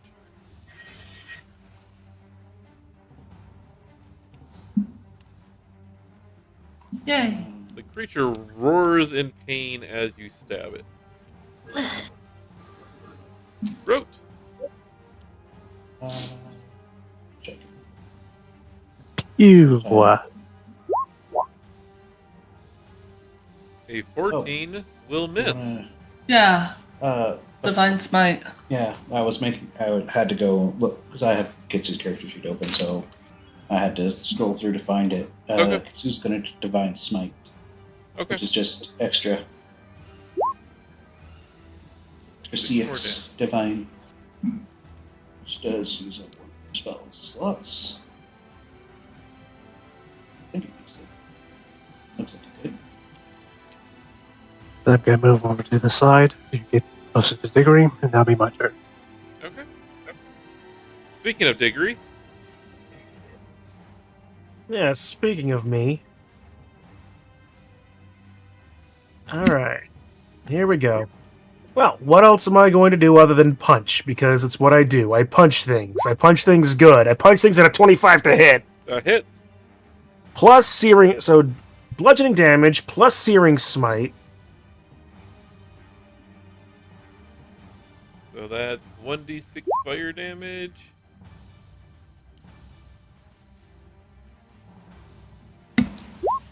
Alright, so 3 points of fire damage, plus 7 bludgeoning, for a total of 10 from that. Yep. And it needs to make a con save, or it'll be on fire, basically. Okay. And I'm going to forego the strength save and any sort of movement because it really can't. Not that. Unless you allow me to add some extra bonus bludgeoning damage for punching it into walls.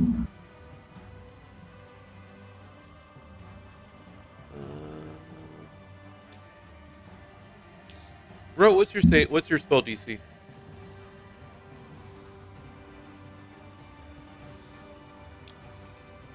15. It is on fire. Ermagerd.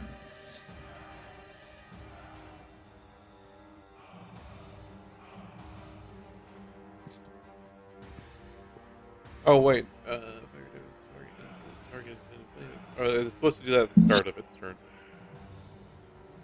Just imagining it. No. Diggory going in with his horns and Um, getting stuck in the wall. Digger, I will let you do. I'll do an additional point of damage if you are able if you push it. So yeah, you'll push it into the wall. Sure. We'll push it like for some extra possible. So yeah, Crusher feat. He moves 5 feet into the wall. Strength save against hammering horns. He's fine. All right. So he only takes 1 extra point of bludgeoning damage then. Yep.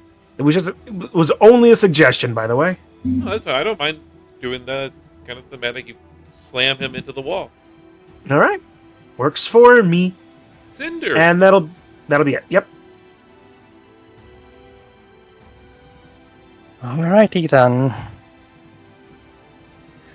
We another chromatic orb at second level.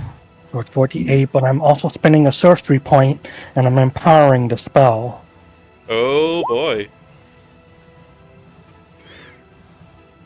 Plus charisma modifier. Mm-hmm. Okay. That's 17 hits, so that's 4d8 worth of, I'm guessing, fire damage. And you can re-roll. What's your charisma modifier? 4. You can re-roll any of the 4, or up to the 4. So go ahead and roll. Rerolling that 1. Obviously. Okay. Into a 6. Turning that 16 into a 21. Keeping that. The And not gonna chromatic, reroll, sorry. the chromatic orb will smack directly dead center into the creature's chest. And being on fire already, the flames wash over it even more. It howls and rages, dropping to its knees before its eyes eventually roll to the back of its head and it falls dead. I would highly recommend we don't turn any part of this into a bag. There was a other group that I remember reading about at one point. This was another group I DM'd that made a bag out of the this creature's ball sack. The area that Diggory and wrote you're in seems to be a little home that has been set up for it. A rather large pile of hay. Seems to have been its bed. There's a few other bits and bones scraped throughout the area. And you don't exactly see how this creature either could have gotten in or gotten out of here, besides potentially squeezing through the small entrance. Comfortable enough for a troll, I suppose. I actually stuffed it in the bag. Is Beg there your any- pardon, what? Shauna's Hey. gonna want to stuff this oversized giant or troll into the bag of devouring. Okay, that's better. It won't actually fit all of it. It's a bag of devouring. The moment it detects biological things, just eats it. Yep, still takes a little while though. A large-sized creature. All right, well, considering that it's not going to be coming back in this plane of existence, finders, keepers. What do you say, Rote? Let's rummage through its shit. Well, already ahead of you. What do I have? Hold on. So if you're doing that, let me see something here. Doop. So while you start stuffing the troll's hand into the bag, and nothing happens. It eventually starts getting into the bottom of the bag, and it doesn't do anything.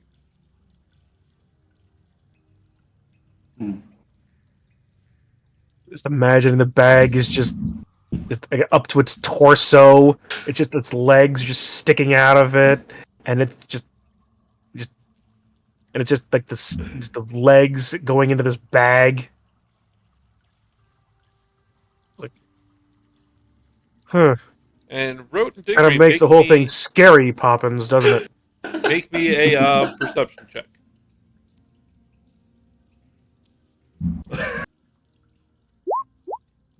Of course, I roll a 19 and a 2. You do not find anything of note beyond amongst the bones or the hay. Well, I did say let's look through its shit, and we found exactly that. Eh. What a waste of time. Perception or investigation for looking for stuff? Looking for Perception. stuff. Perception.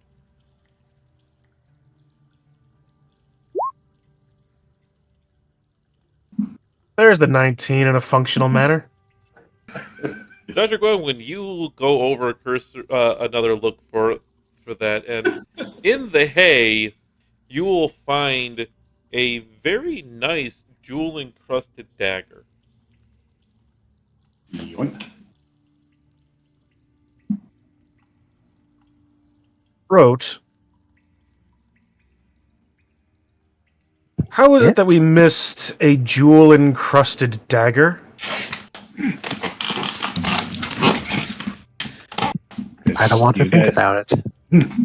You guys don't have elf eyes. I do. Well, just don't start walking on top of snowbanks as we're trudging through them, and we'll call it a wash then. I make no promises. I expect none. Again, feel free to move about the cabin, folks.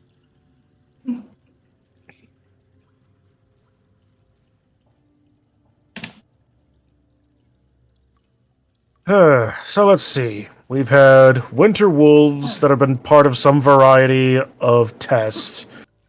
A giant spider that seemed to be of nothing of variety. Oh, that reminds me, I should probably take a look through that notebook. A troll with a jeweled dagger.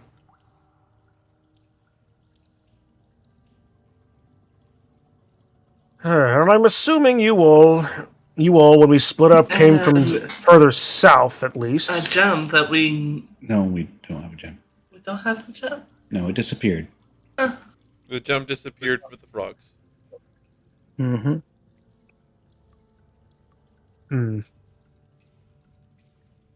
So, but no, please tell me, which direction did you come from, so that we might know which direction to go? We came from the south. Nate, let's see, and that. And that was the way to you. Okay, well then. If that's the case then, if you came from the south, we should probably take this other passage that we passed by before. Yep.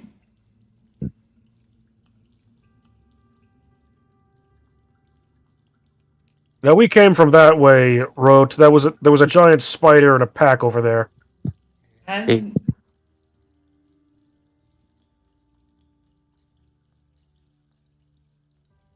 I was heading up east. There was nothing of note here other than the intricate walls and stuff. Oh, good. Another fork in the road.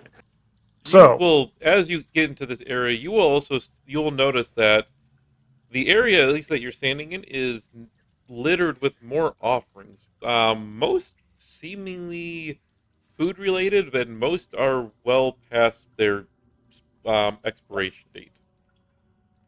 But they well, are whoever is supposed to eat these has either found them distasteful or doesn't eat.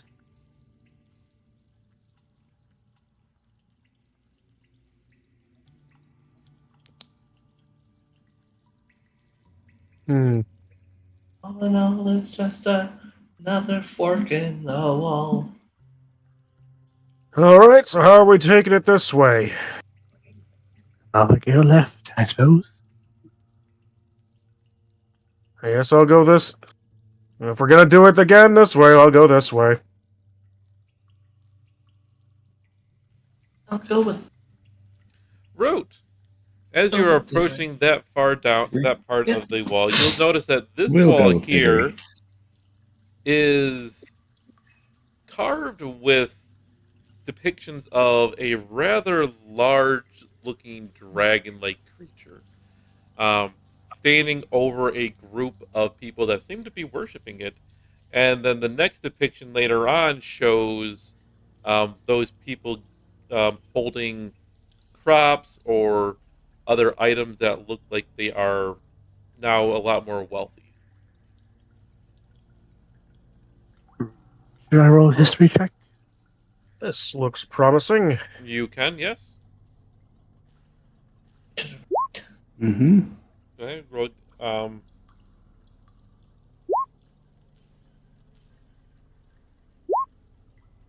Did it. He got a 10. it sounds a lot like the stories of the Wish Granter that you've been slightly hearing.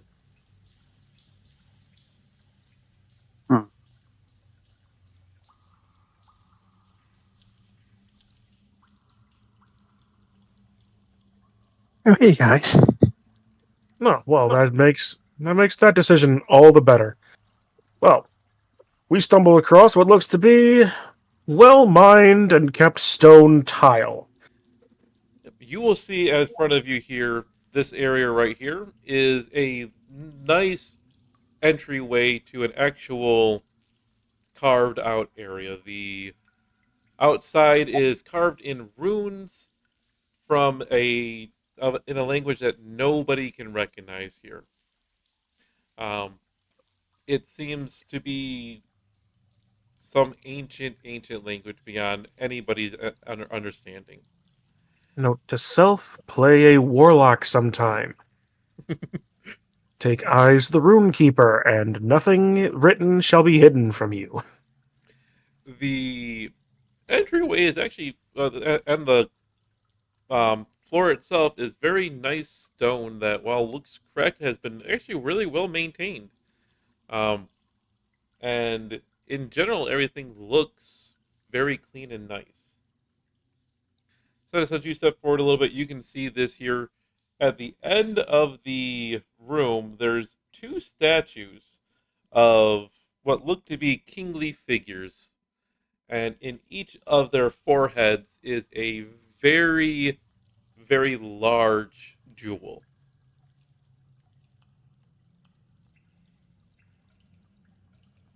Well, we have another fork in the road first, so Well, the shadow is just confirming Must that be there good. is not that much over there. Just another empty road, unless we want to risk finding, I don't know, a froghemoth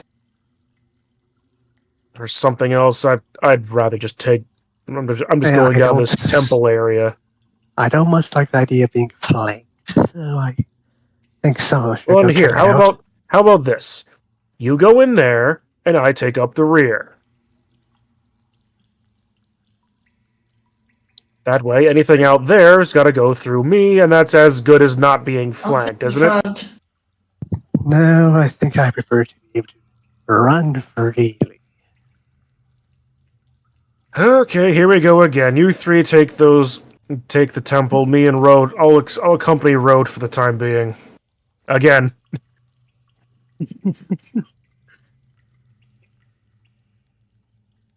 Again, though, my friend, it's not for the lack of desiring your company.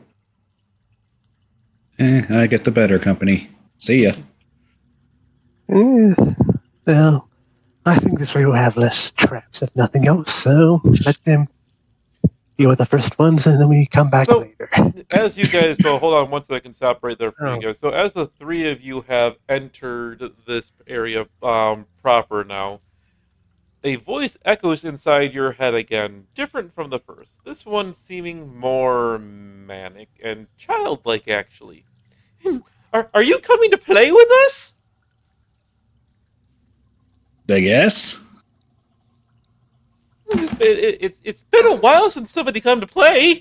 Oh, it should be fun. I'm just gonna be perfectly honest here.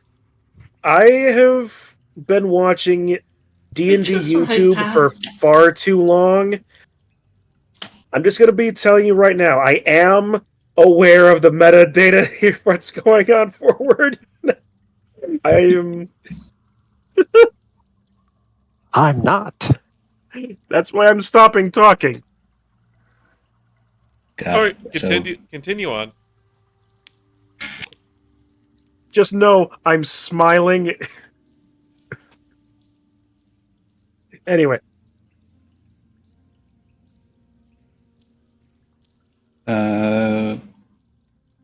Gwynwyn's gonna investigate this statue. Okay, roll investigation. Investigation. I also need to know exactly how you're investigating it. More looking rather than touching. Okay. You notice that the statue is breathing. That is that is a thing. I'm pretty sure the other statue is also breathing. I'm just taking a guess. With So you kind of picking up and with your good investigation roll, yeah, you can see that the other statue is also breathing. Probably we should not touch the statues. Yeah, probably not. It looks like we have another fork in the road. So, who wants to go up? Who wants to go down? I'm up for going south this time. I think I'm gonna go up. Sorry. Gonna run. I can chill around here for right now. Just in case if either one of you need help. Try to help out as quick as I can. Okay. Feel free to keep moving, everybody. you know, Road, it's probably a good thing that you and I decided to follow you.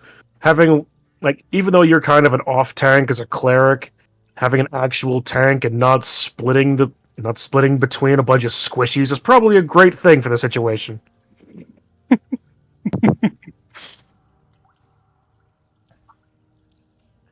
Cinder, you can see that room for you. There is a pool of glistening, crystal clear water that's in a little bit of a pool, and you see two statues to either side. And in each of the little bowls in the statue, there are offerings of coin left there. Mostly copper and silver pieces, a few gold kind of randomly mixed in, but they are still there. And yeah, Diggory, you Yeah, catch 'cause, the I'm- vague sign of something hanging from the ceiling, asleep right now. Or at least from what you can tell, looks like it might be asleep. Stage whisper. Okay, I'm just going to tell you, as cow to a mouse, I think there is a bat, or a bat something or other in this next room.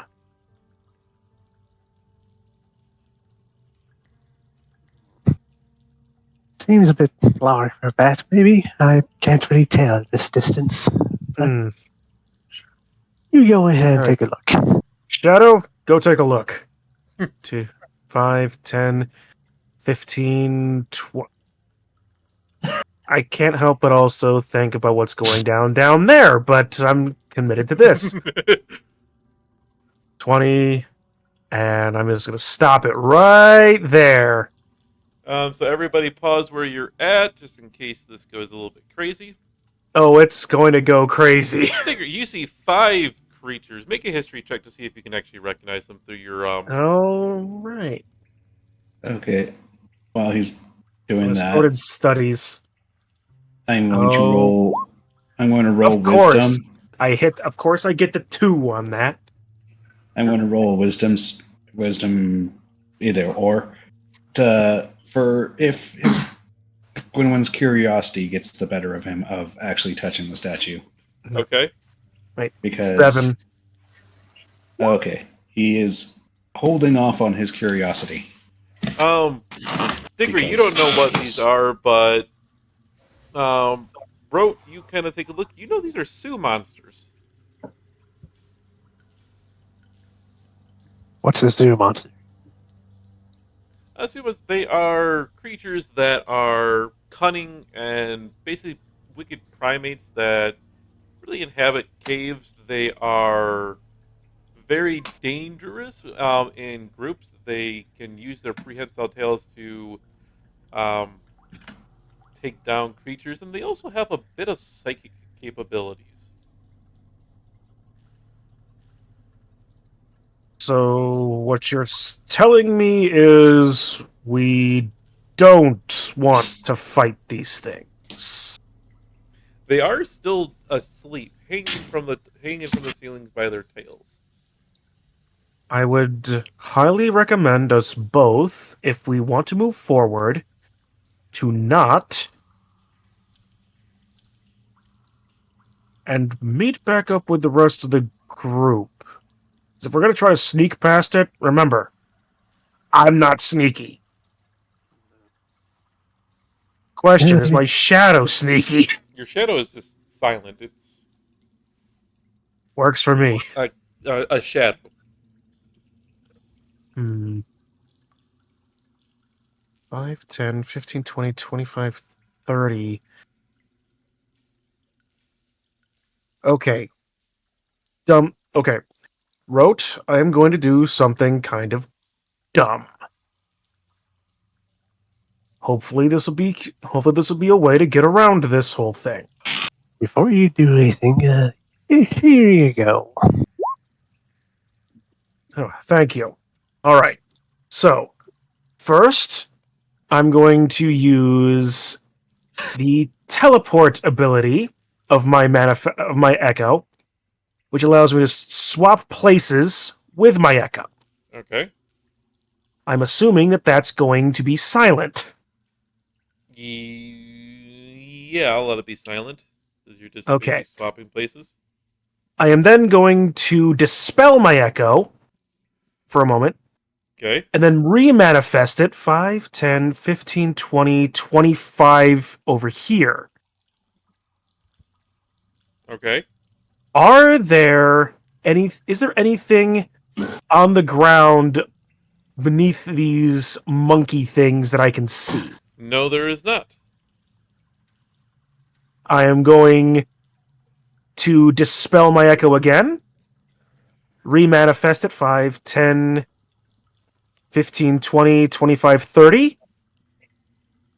Swap again.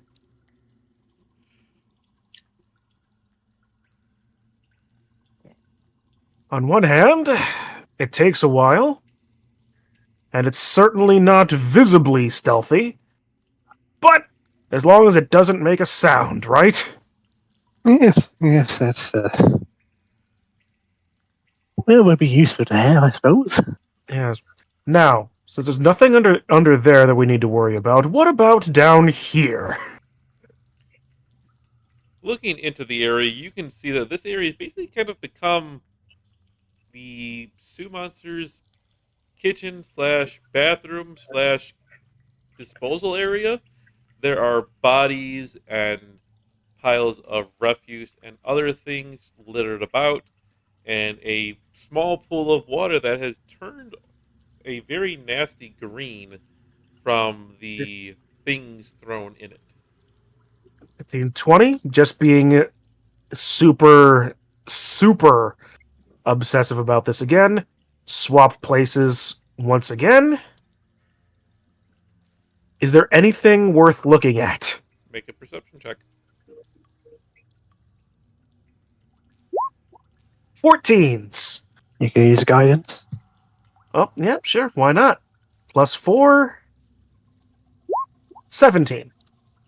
You see at the bottom of the pool a very shiny looking orb, as well as a hand that hasn't fully dissolved, clutching onto something um, relatively large in its hand. Dispel shadow. Remanifest it in the pool next to those things. Okay. It's about a 10-foot deep pool. Okay. My shadow requires no air to breathe. Okay.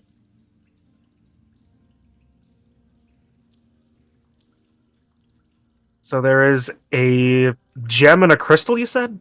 A rather large like an orb of some kind, and then something clutched in somebody's hand that's a large object. You couldn't really tell exactly what it was from up there.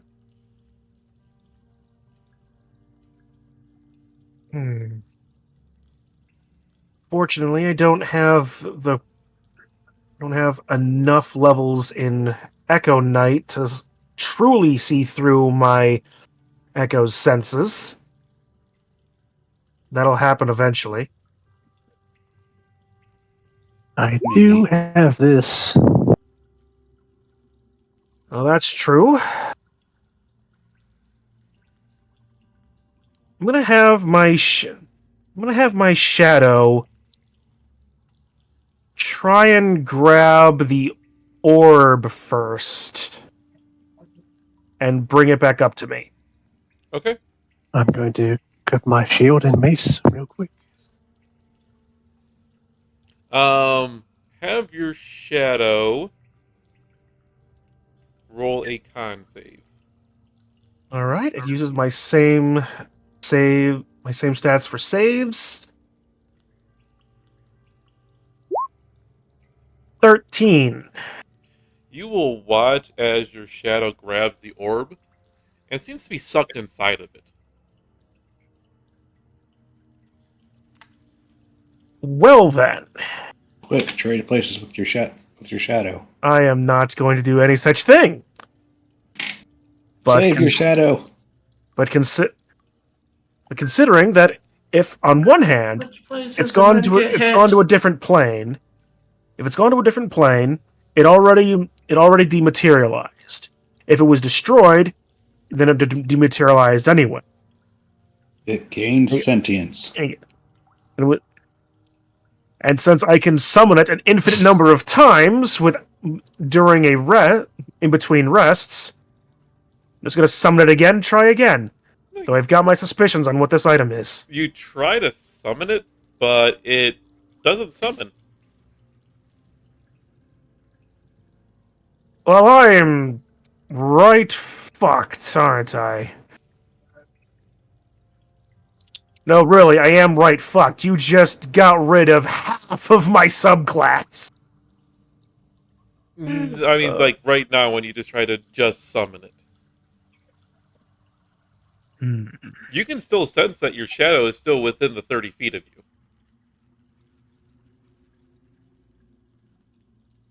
Okay. As a matter of fact, it's about 10 feet down into the murky green water, right where about the orb is. Dispel.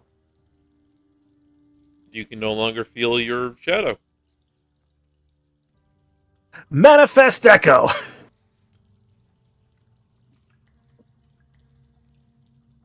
Where you manifest. All right. Yeah, back in the water again. Okay, so that's a thing that happened. There's possibilities with that. I'm gonna go after the large object, the knot orb. You grab it out of whatever creature or remains of a creature were in there and find it to be a watertight, waterproof pouch. There's something that jingles inside. Oh, I'm gonna bring that right up. Hey, if nothing else, we got a possibility of being like a salvage operation. Water going. Get some water. I'm gonna quickly paw through this. You open up the pouch to find 10 gold pieces and a very ornate looking ring.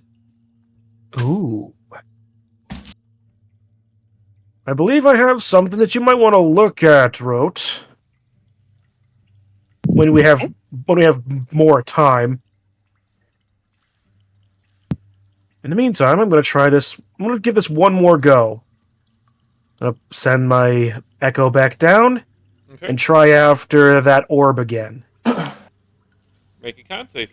As long as I get it better. What did I roll last time? A 13. All right. Oh, that was right there. As long as I do better than 13, I do not. You will watch again as your shadow is absorbed into the orb. This time it kicks up some dirt and dust at the bottom as it kind of gets sucked in. And you see something else down there. It's a small square container looking, almost like a box. Hmm. The shadow is Dispel, in quicksand. dispel and remanifest and go after that box. Takes a little bit of digging out for your shadow to get it, but it gets out a seemingly well kept and undamaged wooden box. All right. I'm going to bring that back up. I'm just going to pocket that for the moment. Okay. So I'm just going to add a ring and a box to my backpack.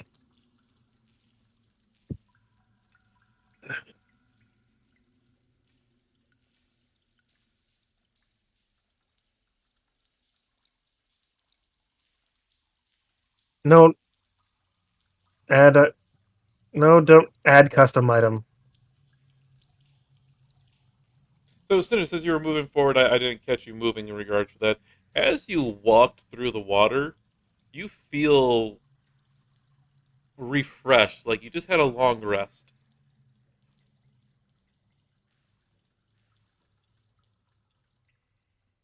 So, Cinder, actually get the effect of a long rest, and the rest of the group, if you want to move about as well too, feel free to. Oh, sweet. Okay. Going to ignore the coins.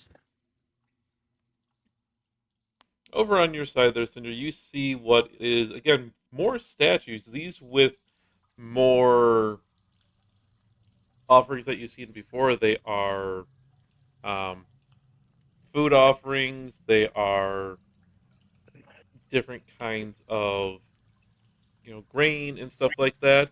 And on the table next to you, you see a bunch of relatively recently written scrolls. And if you are you inspecting the scrolls? Absolutely.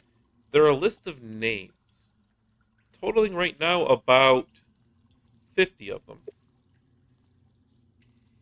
Interesting. Okay.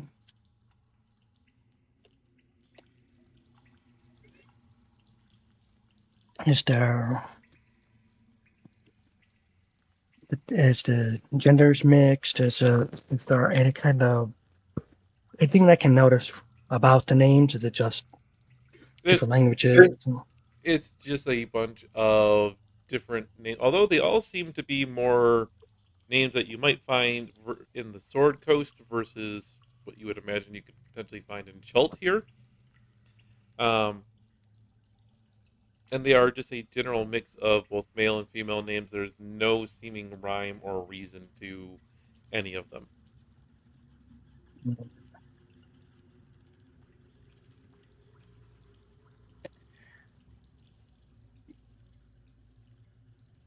New table of names for now. Figure, are you doing anything else over there? No. I'm not gonna. I'll worry about the box later. We can get the ring identified at a later date. The extra gold. You said it was 10 gold? Yes. All right. Just want to make sure I add that properly.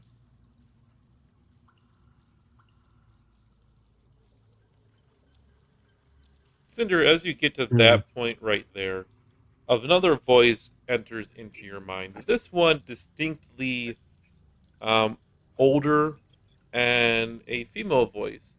You're Okay, this was not what I thought quite it was. brave to come by yourself, dearie. Are you sure you want to come this far?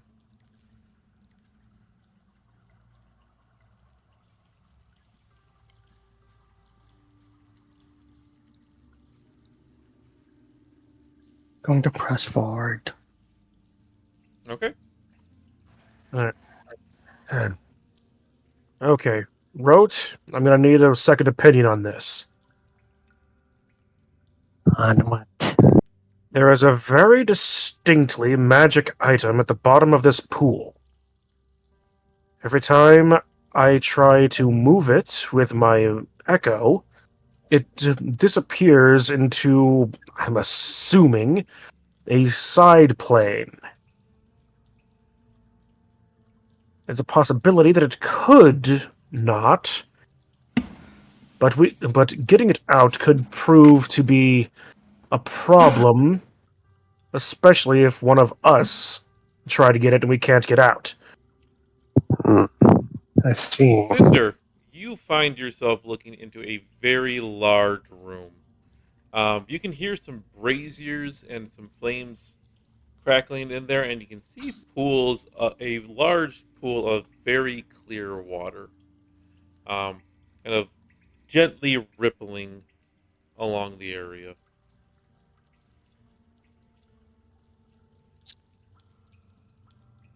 Do we keep going for this thing, or do we rejoin the rest of the group?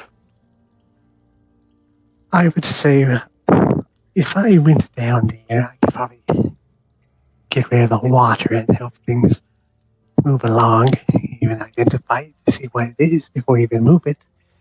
But I need long rest. I have a singular spell left in me. Well, if you're willing to go for it, then go for it. I'll take a spot to defend ourselves against those monkeys if necessary.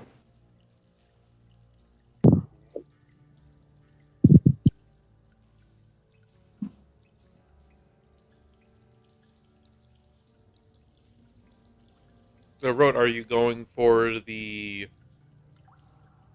Are you going for the thing?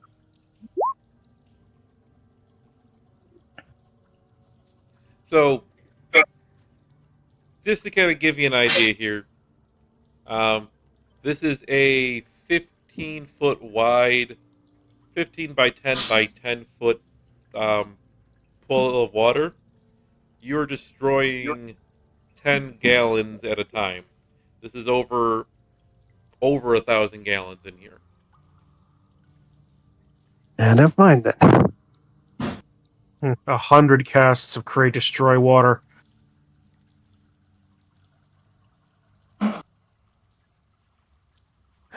We can continue the salvage operation. I can do it indefinitely. Give it another shot, I guess. No point in not trying. All right. One more go. Constitution save. You best cast that on the shadow, because that's what's making the save. All right. Let's try this one more time. 18. Not going to take any risks. 19. Your shadow picks up the orb and brings it up to you. You see that it is purely black and smooth, as if no tools have ever touched it.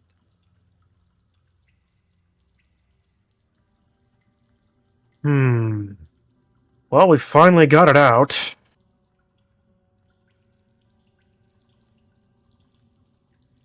How do we transport this without getting sucked into whatever it is ourselves? Suppose on one hand we could just have the shadow, because I don't have any more manifest echoes. Or unleash incarnations rather, so it'd probably just be best if we had shadow just hold it for a while.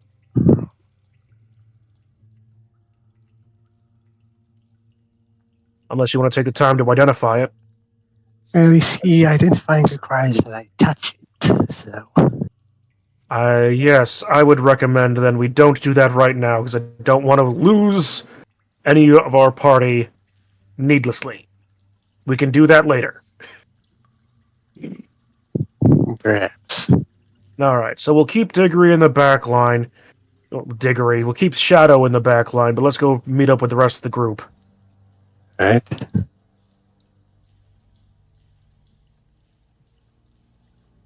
Doing the check. Yeah, so time has passed. See if he succumbs. Oh heck yes, he's going to touch the statue at this point. Okay. And more thoroughly examine the statue. Well, you touch the statue, and you become stuck to it. And as you do, Oh, hey, Doc, look at what this cool new thing is. What the fuck are you doing to that statue? Examining it. It looks like it's eating you. it is initiative.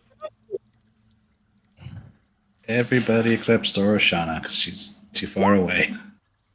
And That being said, Kitsu did hit the sentient alert. Like, boy, I wish they had done that differently. How would you want them to do it? Better? Well, I wish they done that differently.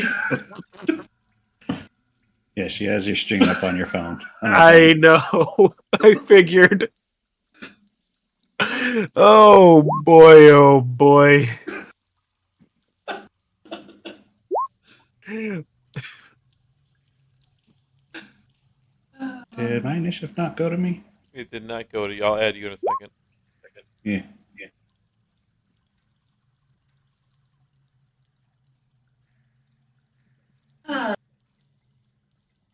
And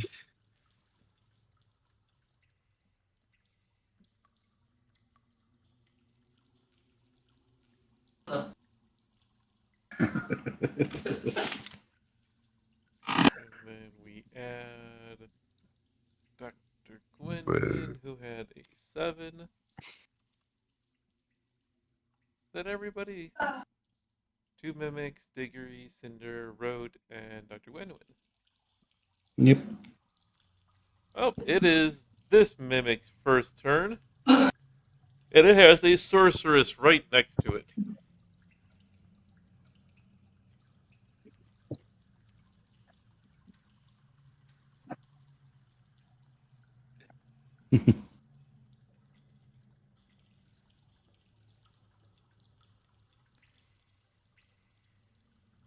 It is going to use its pseudopod to attack you, Cinder.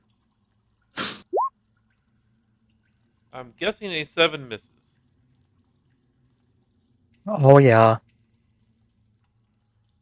Alright, well, that is its turn. Rote, your turn. I'm going to go to the doctor and try and pry him off the statue. I need you to make me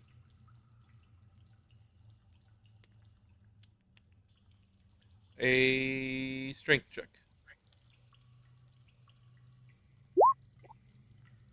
You pull the doctor away from the mimic, getting him unstuck.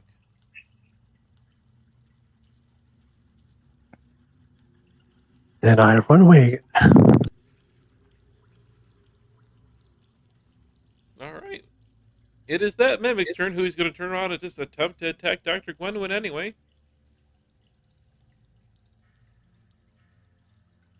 And the let's zoom in on this a little bit here so the people at home can see a little bit better. The mimic will smack out with its pseudopod. Hey, it's a natural 1. It bites Yay. its own tongue off. 1D 100 for an 87. Oh boy, what did the thing do this time? What are the odds that it's another one that he missed?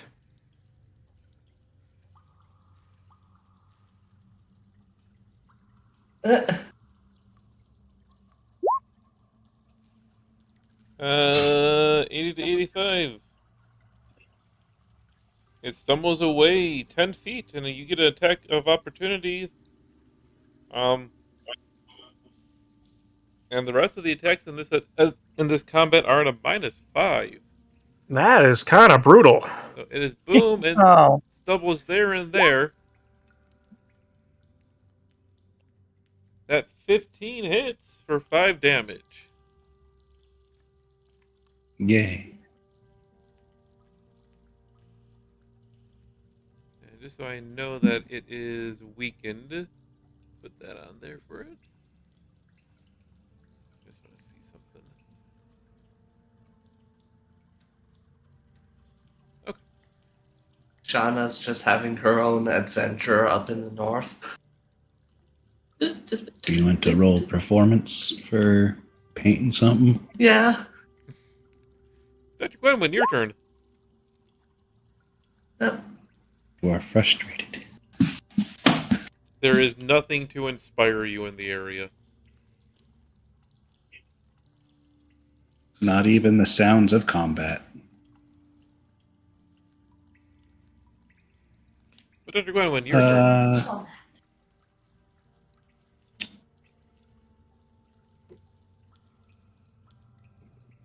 I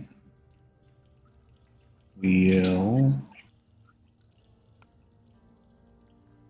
Ray of Frost, the one that fell away. Okay. And Luckily, with spells, you can't fumble. It's another nat one.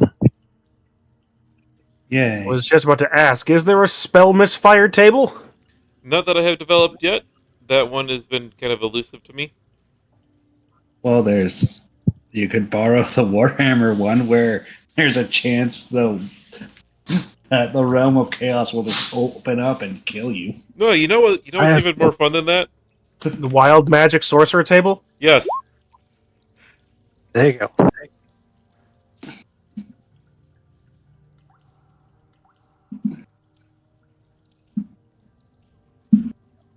Hey, Dr. Gwenwyn, go ahead and roll me a D100. Okay. Down. 49.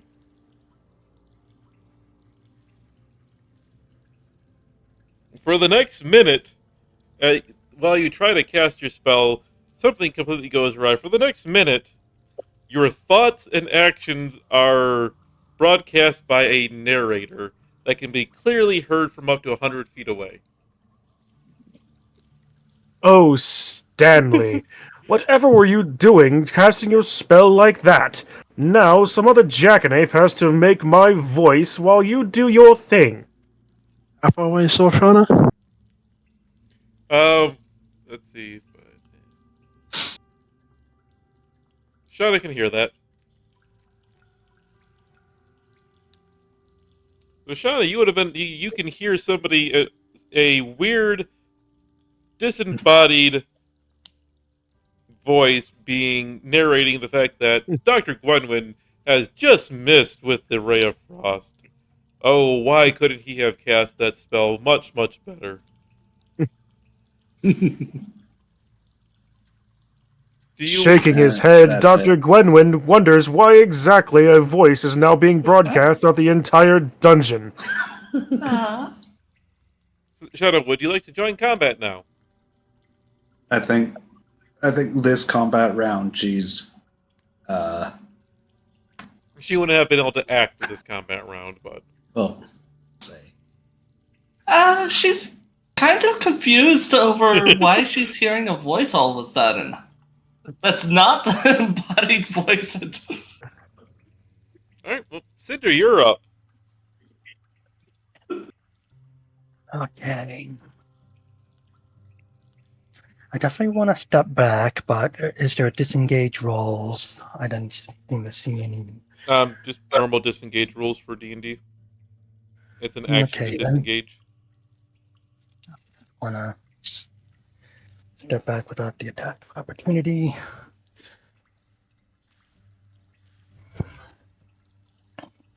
Now just go ahead and move my 5 to 25. I just want to stay away from them. That would be your turn. And we then falls to Diggory. Hmm. You'll hear. Hey, Rote, do we make use of our finding? No, it might be worth something.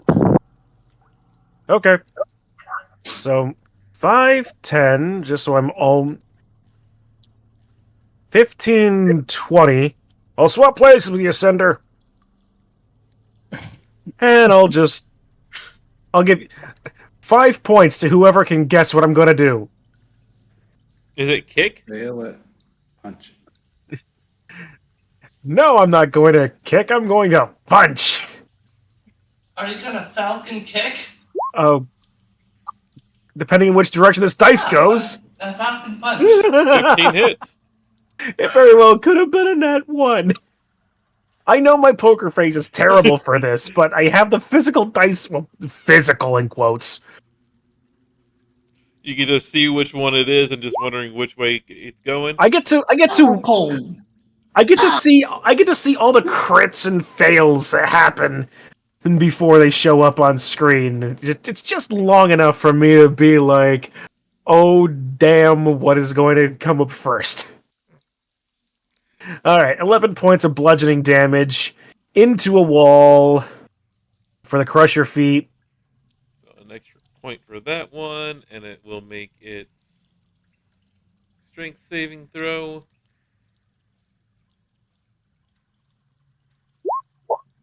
Oh no! You have uprooted the mimic.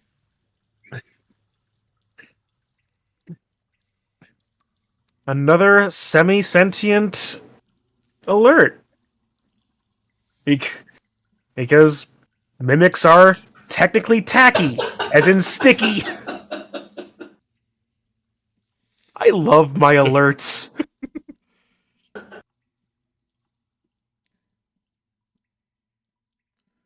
Alright, so It's a yeah. gold one too. It is. Alright. So that would be technically a total of 13 points of bludgeoning damage. That's my movement, action, and bonus, because Hammering Horns is a bonus action.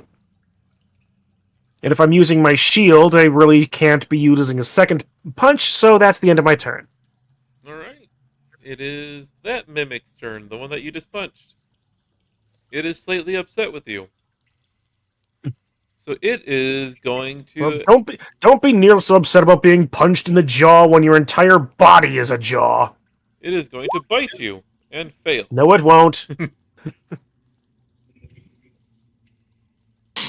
Roast, your turn.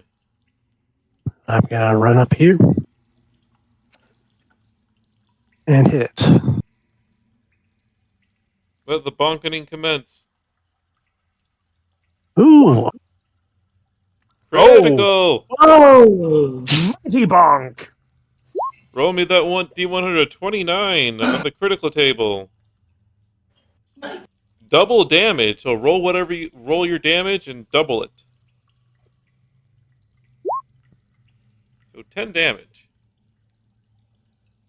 and then I'm going to use my bonus action to disengage and walk back here. All of a sudden, in the distance, you hear clanking. Ka-chunk, ka-chunk, ka-chunk, ka-chunk. Oh, dude. Go. If you're joining the combat, go ahead and roll your initiative, Shoshana.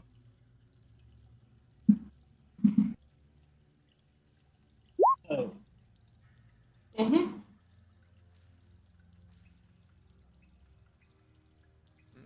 She is not being stealthy. Rotary gun, Shauna, it's your turn.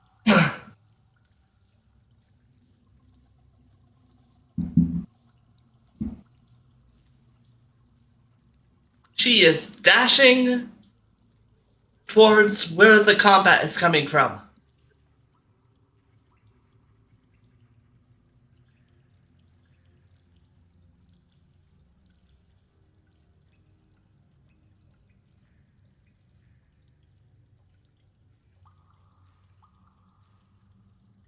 And that's the end of my turn. Okay. The mimic up here. Like,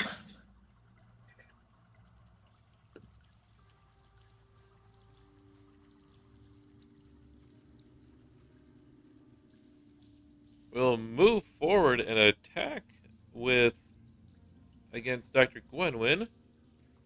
I just need to remember that this is at -5 for the rest of this combat. You bite. And that will miss.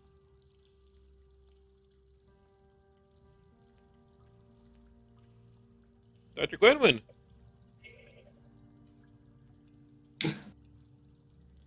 Yeah. May as well just scab away. Dr. Gwenwyn thinks about stepping away. Stabbing. Oh, stabbing away. Oh, Dr. Gwenwyn attempting to draws his dagger back and thrusts it forward, completely ignoring the fact that the mimic is a full foot shorter than what he's attempting to stab. That is a miss. Shaking his head in frustration, he looks upon the dagger in his hand with an amount of trepidation. Should he use it again? Should he do something else? Is there anything he can do? What can he do? Is he just a sufferer of imposter syndrome? Who knows?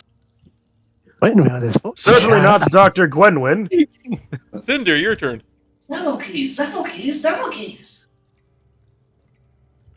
Alright, I'm gonna cast one of my cantrips. Sorceress Birth. And then I'm gonna be casting for lightning with it this time with this one. Okay.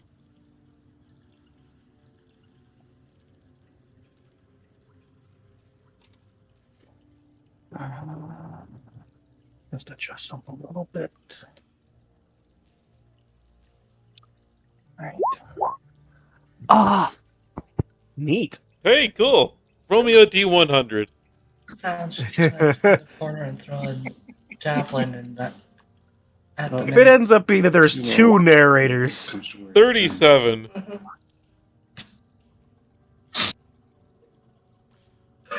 So as you reach back to cast the spell fizzles in your hand, but you notice something feels a little bit off in your casting here. You feel as if whatever spell you're about to cast next is about to punch something. Ah! oh no. The effect that you got was your next damaging spell cast within the next minute creates a spectral fist that knocks the target prone. Oh. For a second, I thought it was the spell automatically makes you cast fist on the closest target near you, which would have resulted in punching my shadow, which could have done a number of weird and wonderful things. Now punch the orb. But with that, are you going to move anywhere, Cinder? No, I'm not moving. Okay. Diggory. Speaking of weird and wonderful things, have you ever heard the good news of punch? 14 hits.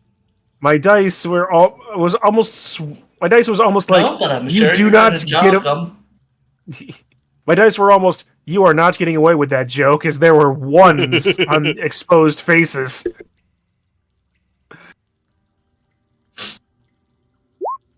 Alright, 10 plus 1 for Crusher, and a strength save for Hammering Horns.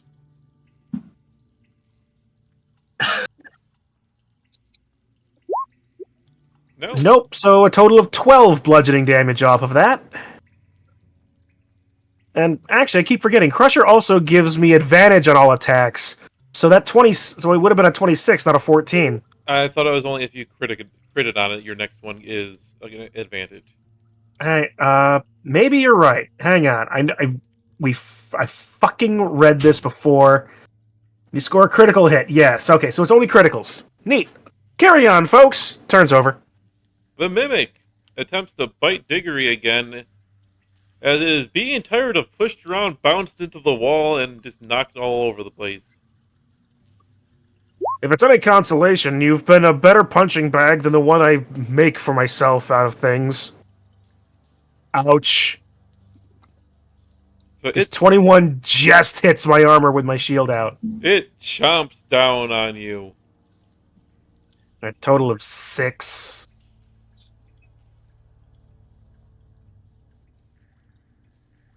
And that's its turn. Rote, your turn. Step up and hit it.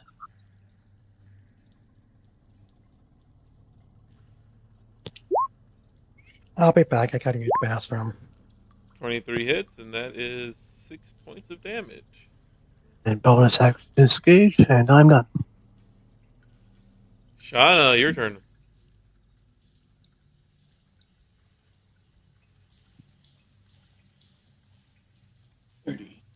And she readies a javelin, throwing it straight at the mimic. Watch this be a critical miss, because Dr. Gwen is right in there. Go ahead and roll it. 19 hits.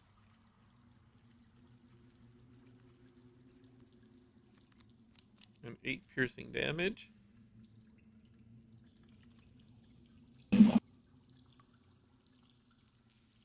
It is now that mimic's turn. Is it still with the -5? Yes. Okay. That's until that lasts until the end of this combat. Okay. And the mimic will attack Dr. Gwenwyn. It is smart enough to realize that if it moves away, it can get attacked. It would have been funny if it was a critical miss because she was dashing in the middle of that and would have went flying. 18 would still hit.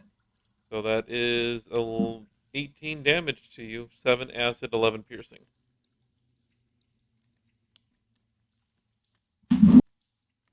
As it chomps down on its original intended victim that it was trying to eat. Dr. Gwenwyn screams internally and also externally in pain as the many needle-like teeth of this slimoid-type creature that, taking the form of a statue, is sunk into his fleshy torso and arms. What could possibly make this day any worse, aside from the narrator displaying all of my deepest internal thoughts? Thanks, Dr. Gwenwyn. Actually, Gwenwyn's thoughts would be like racing because he does think about a lot of things all at once. So it would be that is the most prominent, but it's also a giant cacophony of other things going on. Oh, Stanley, I am not about to start making that sound. But that's the sound that everyone would hear because that's the loudest one that would be happening.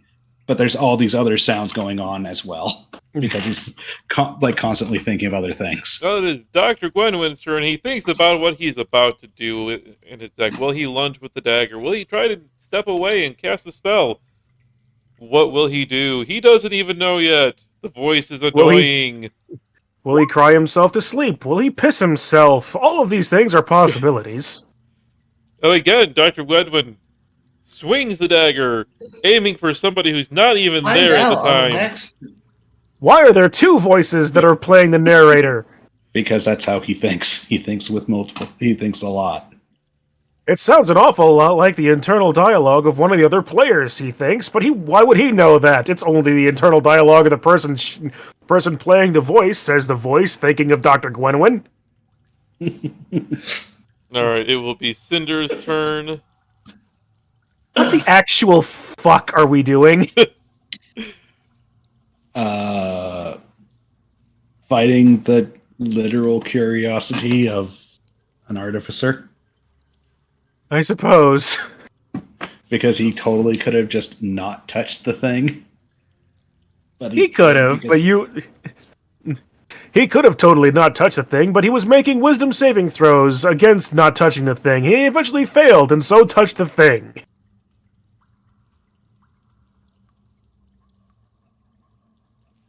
He's still not sure why he touched this thing this time. Allude.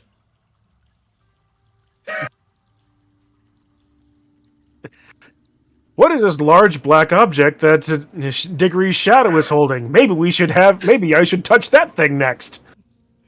That actually would be popping through his head at some point. If Diggory's shadow can touch it, why can't I? If only Dr. Gwenwyn knew exactly how many times it took Diggory's shadow to touch it before he could move it and touch it.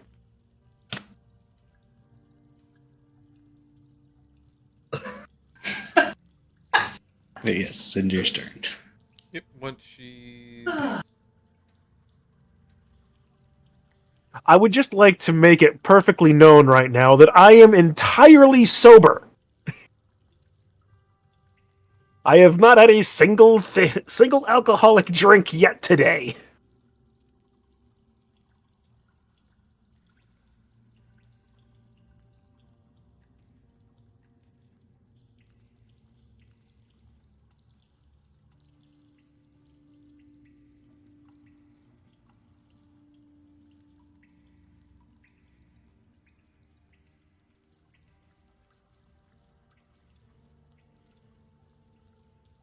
Oh, in other news, while we're waiting for Cinder to come back, I've been messing around with some various airbrush primers, and I actually found a actually decent white primer. Oh, there you go. White's, Yeah. White's hard to find for a good primer. I know, right? It's like I bought a what is this, Army Painter matte white when I first bought my airbrush. This thing was it was positively rotten. I swear it was curdled when I bought it. Ugh. Yeah, I have tried. I've added multiple agitator balls. I've put it on my little shaker thingy, and it's never worked smoothly. But this Molotov, acrylic that I've bought recently. Just a second. I'm waiting for this alert to finish. I don't have anybody testing out my new alert. Yeah. Oh, yeah. But this Molotov white, it has so far worked very well. I've only used it for like one test so far, but it's not bad. It's expensive for 180 milliliters. But my hopefully I can- apologies. No worries. We were just talking about Dr. Gwenwyn's voices in his head and airbrush primers. No, the voice isn't in Dr. Gwenwyn's head. The voice is outside of Dr. Gwenwyn's head. That's the problem. Everybody knows what Dr. Gwenwyn is thinking now. Dr. Gwenwyn, don't be thinking about that. Doc, I'll have to announce it now. If you don't stop thinking about it, Doc, some of your deepest, darkest secrets will get out. Granted, other than when he's actually acting, all you hear is just cacophony. Because it's a person that's constantly thinking about everything going on around him. So you'd hear one thought start, and then the next thought starts in the middle of that, then the next thought starts in the middle of that, so you're not actually hearing. Right. So, yeah. Cinder, it's your turn. Casting Sorcerer's Burst again. Okay? And that'll be against the one for that Dr. Gwenwyn. Okay. Oh, The 9 will miss, but you will also watch as you cast the spell, even though it misses, a spectral fist appears in the air and smacks down on the mimic.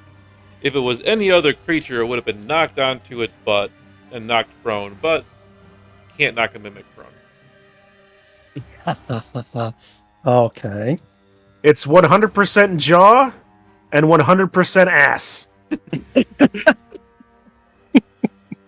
Diggory, your turn. And now that Diggory is thinking about that, the movie teeth comes to his mind. And in utter revulsion and horror, he's going to punch with all the more power into this other thing. 15. A 15 will hit. It's like, seriously, do not look up the impetus of the plot of the movie Teeth. 7 plus 1, the 15 DC. Yep. Let's see.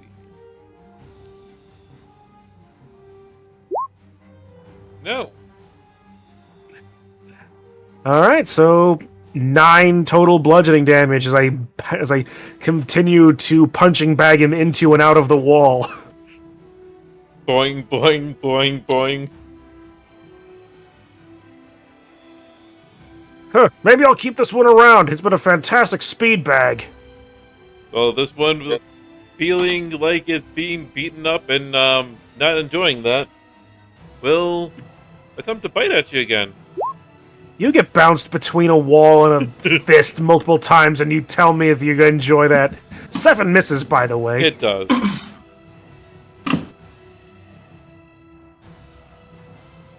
Road, it's your turn. You've been bouncing it way too hard that your next punch misses. And It would be the funny thing, wouldn't it? with that Although- mighty final blow of your axe, that mimic drops and becomes lifeless. Well, at least Wizard doesn't have to worry about the concussion I was giving it. It's 100% jaw, 100% ass, and 100% head. Shauna, your turn.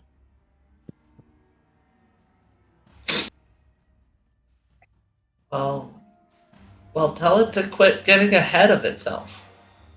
Hey!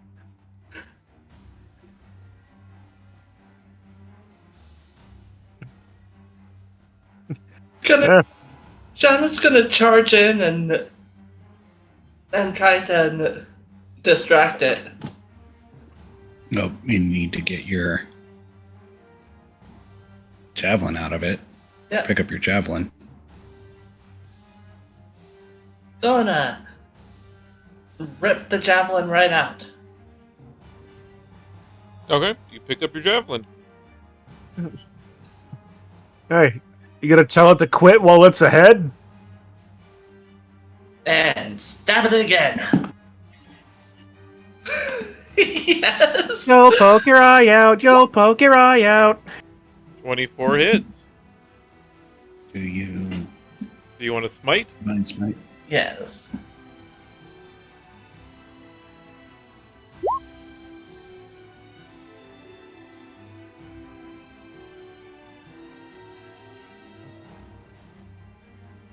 Okay. Ball. Punch it to me. It is a little bit worse for wear. The mimic will basically invert in on itself and suddenly be facing Shauna. And it will attack her.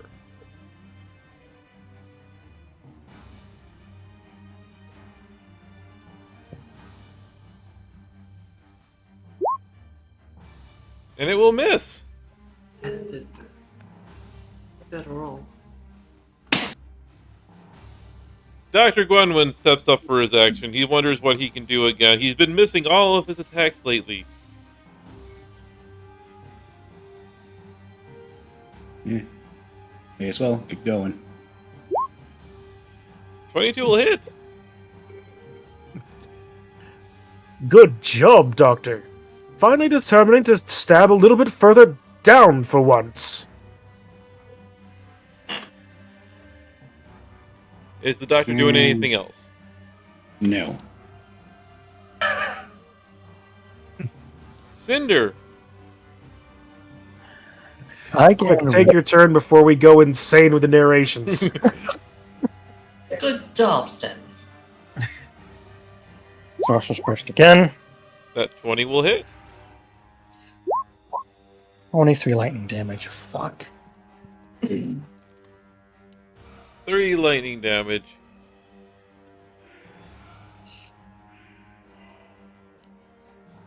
Special thing about that burst is if I roll d8s, if I roll them max, I get to roll another.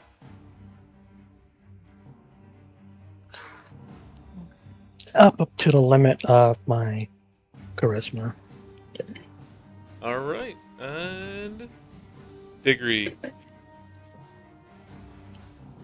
Doopy doopy doo. Actually, is it possible to punch him into the corner, or is it gonna activate like Blood Bowl tackle zone, Blood Bowl pushing?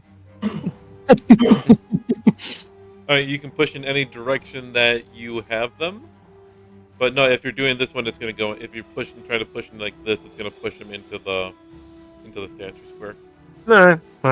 Sure. Alright. Well, into the wall you go. Why would I?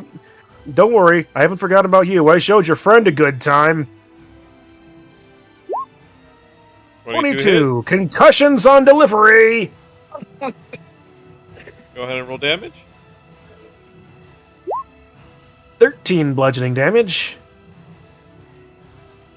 And to see if it gets Plus pushed hammering horns. Let's see if it gets pushed into the wall this time to take the extra point. Hey, look, it does. Time. 14 total. Man, these mimics have pluses to their strength roll, actually. Yeah, they do. That mimic is dead root. Don't worry, I only wore out one speed bag today. That will be a miss, Rote.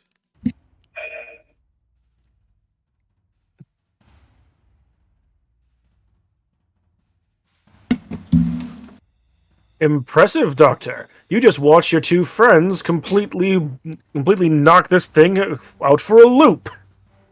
Why can't you do that? All right. And Shauna, don't give me that excuse of that you don't have any proficiencies in martial weapons, Doctor.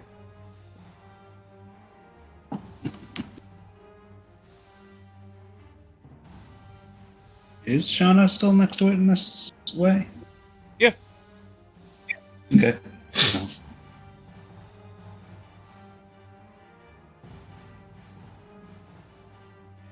Okay.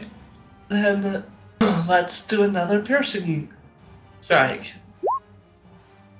An 8 will miss.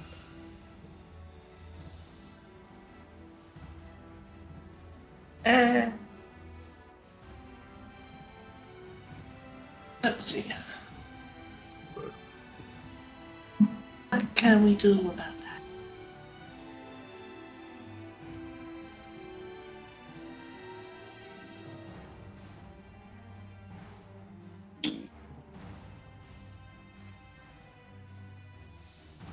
I could compel it to duel. That you can. beat your last spell slot, I think. Might as well just compel it. Wisdom save. Focus on me! I'm your target. It fails, so yes. And with that, it is actually the Mimic's turn, and it will attack Shauna. And that is it. Be with -5. So a 9, which will miss.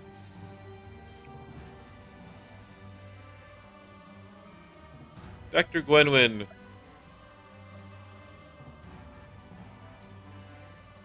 Damage will never get activated.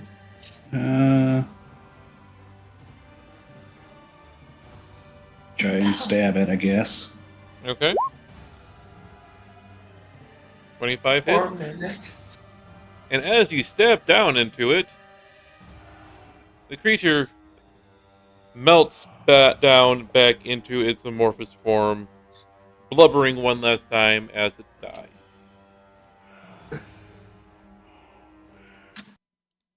Well, that was educational. Yes, indeed. One, don't apparently mess This with poor the mimic. statues. Two, you have a remarkably vivid mind, Doctor. Yeah. Don't stay too long there.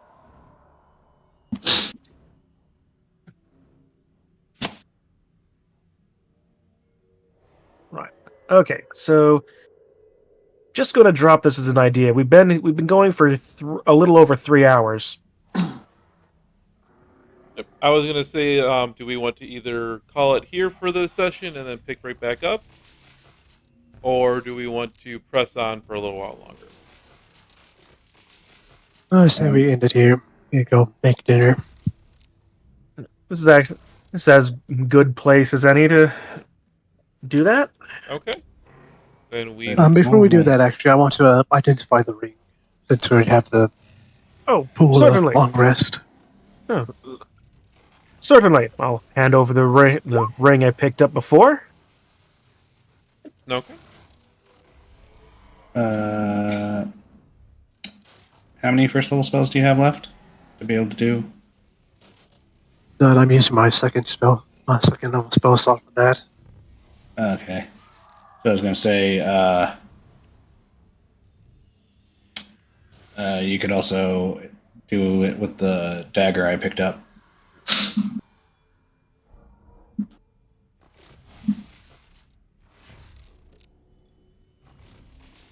The ring is a ring of feather falling.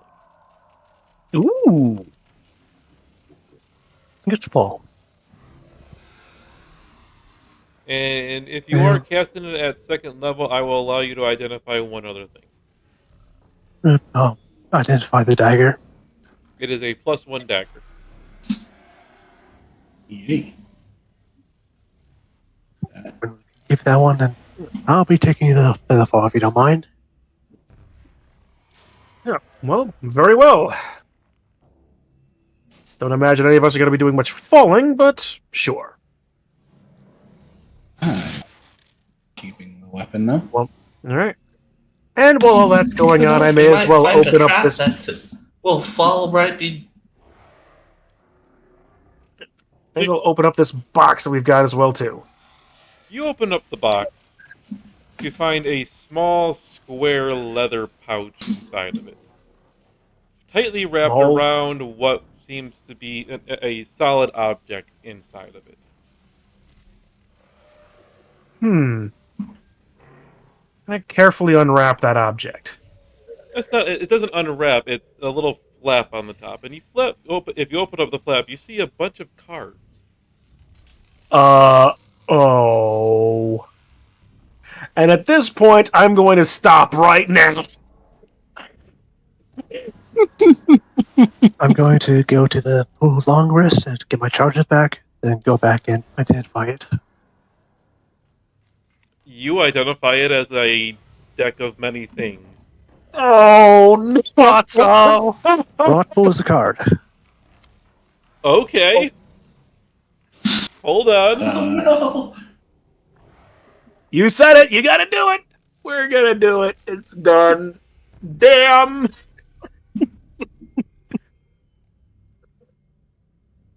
It's going to end up being Don John. I just know it. Deck of many things. Oh, I have a deck here. I just don't remember how to make a deck here in Roll20. Oh, one of my. Oh, Hmm. I know one of my books. That's the entire deck. Oh, I have the deck right here. How many are Yeah. Yeah, the whole deck should be in the Dungeon Master's Guide, but like finding out what happens when you draw it isn't the problem. It's what we draw. Mm-hmm. Roll luckily, you can just input a custom roll in regard to it. A D22. Oh no. 13.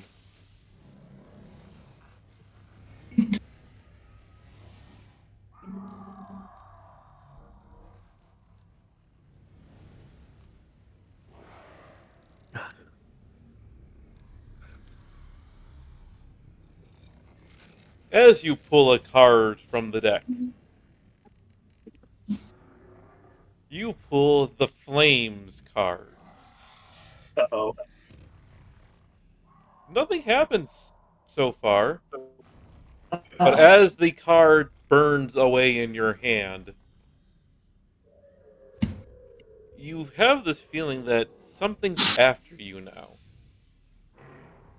So I feel the same as before.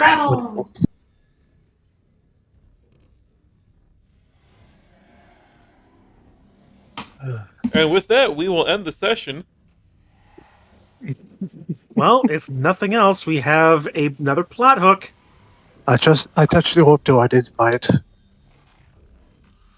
I Okay, am well, snapping the box closed, not even thinking about what Rote is doing. I am tying it with a rope. we will Good idea. resolve what happens with Rote touching the orb. Oh, we'll do it now. Go ahead and roll me con first.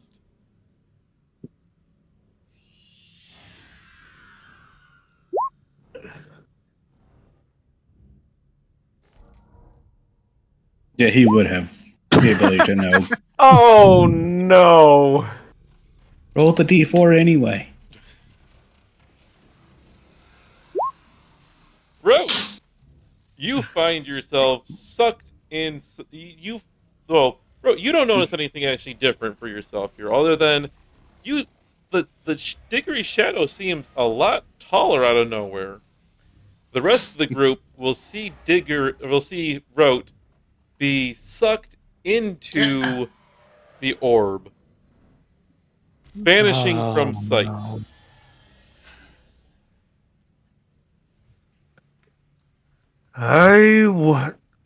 All right. So as long as the Rat Man doesn't touch the orb, Okay. the Rat Man touched the orb, didn't he? And Is we will. Is it within the minute still of, or is it past the minute? It's past the minute. Okay, because if it was still during the minute, then everyone would have heard. I know this is rich coming from me, but now we don't have to worry about him touching anything anymore. And we will resolve the rest that of would be in that. his head. We will resolve the rest of that next session. Oh. Well, at the very least, it's not the dangerous dark orb. Anyway. That- Yeesh. You do know That what was it a is. wow. I'm gonna message you Rote after the session to let you know what it is for whenever they try and get everything taken care of for that. If they're able to get you out, you can at least tell them what it is. But I will do that after the fact. Thank you, everybody in Twitch land, for sticking around. Hopefully, you guys enjoyed this session. A little bit more dungeon delving, some crazy stuff in there. And for those who did check it out, I hope you enjoyed the new Wheel of Anime that I put up for you guys. Little mini clips to keep you guys entertained while I'm doing randomness. Yeah. And after the heckle is finished, on my end, everyone who was watching, thank you for hanging around, chatting, being all around cool dudes. We'll see you all. Seeing D&D again makes you want to play? Well, if we have another spot open, feel free to ask Dehedro. But in the meantime, we will see you all in the next one. If everyone might actually be quick sooner than you think. So yeah, have a good rest of your day, all. See you guys later.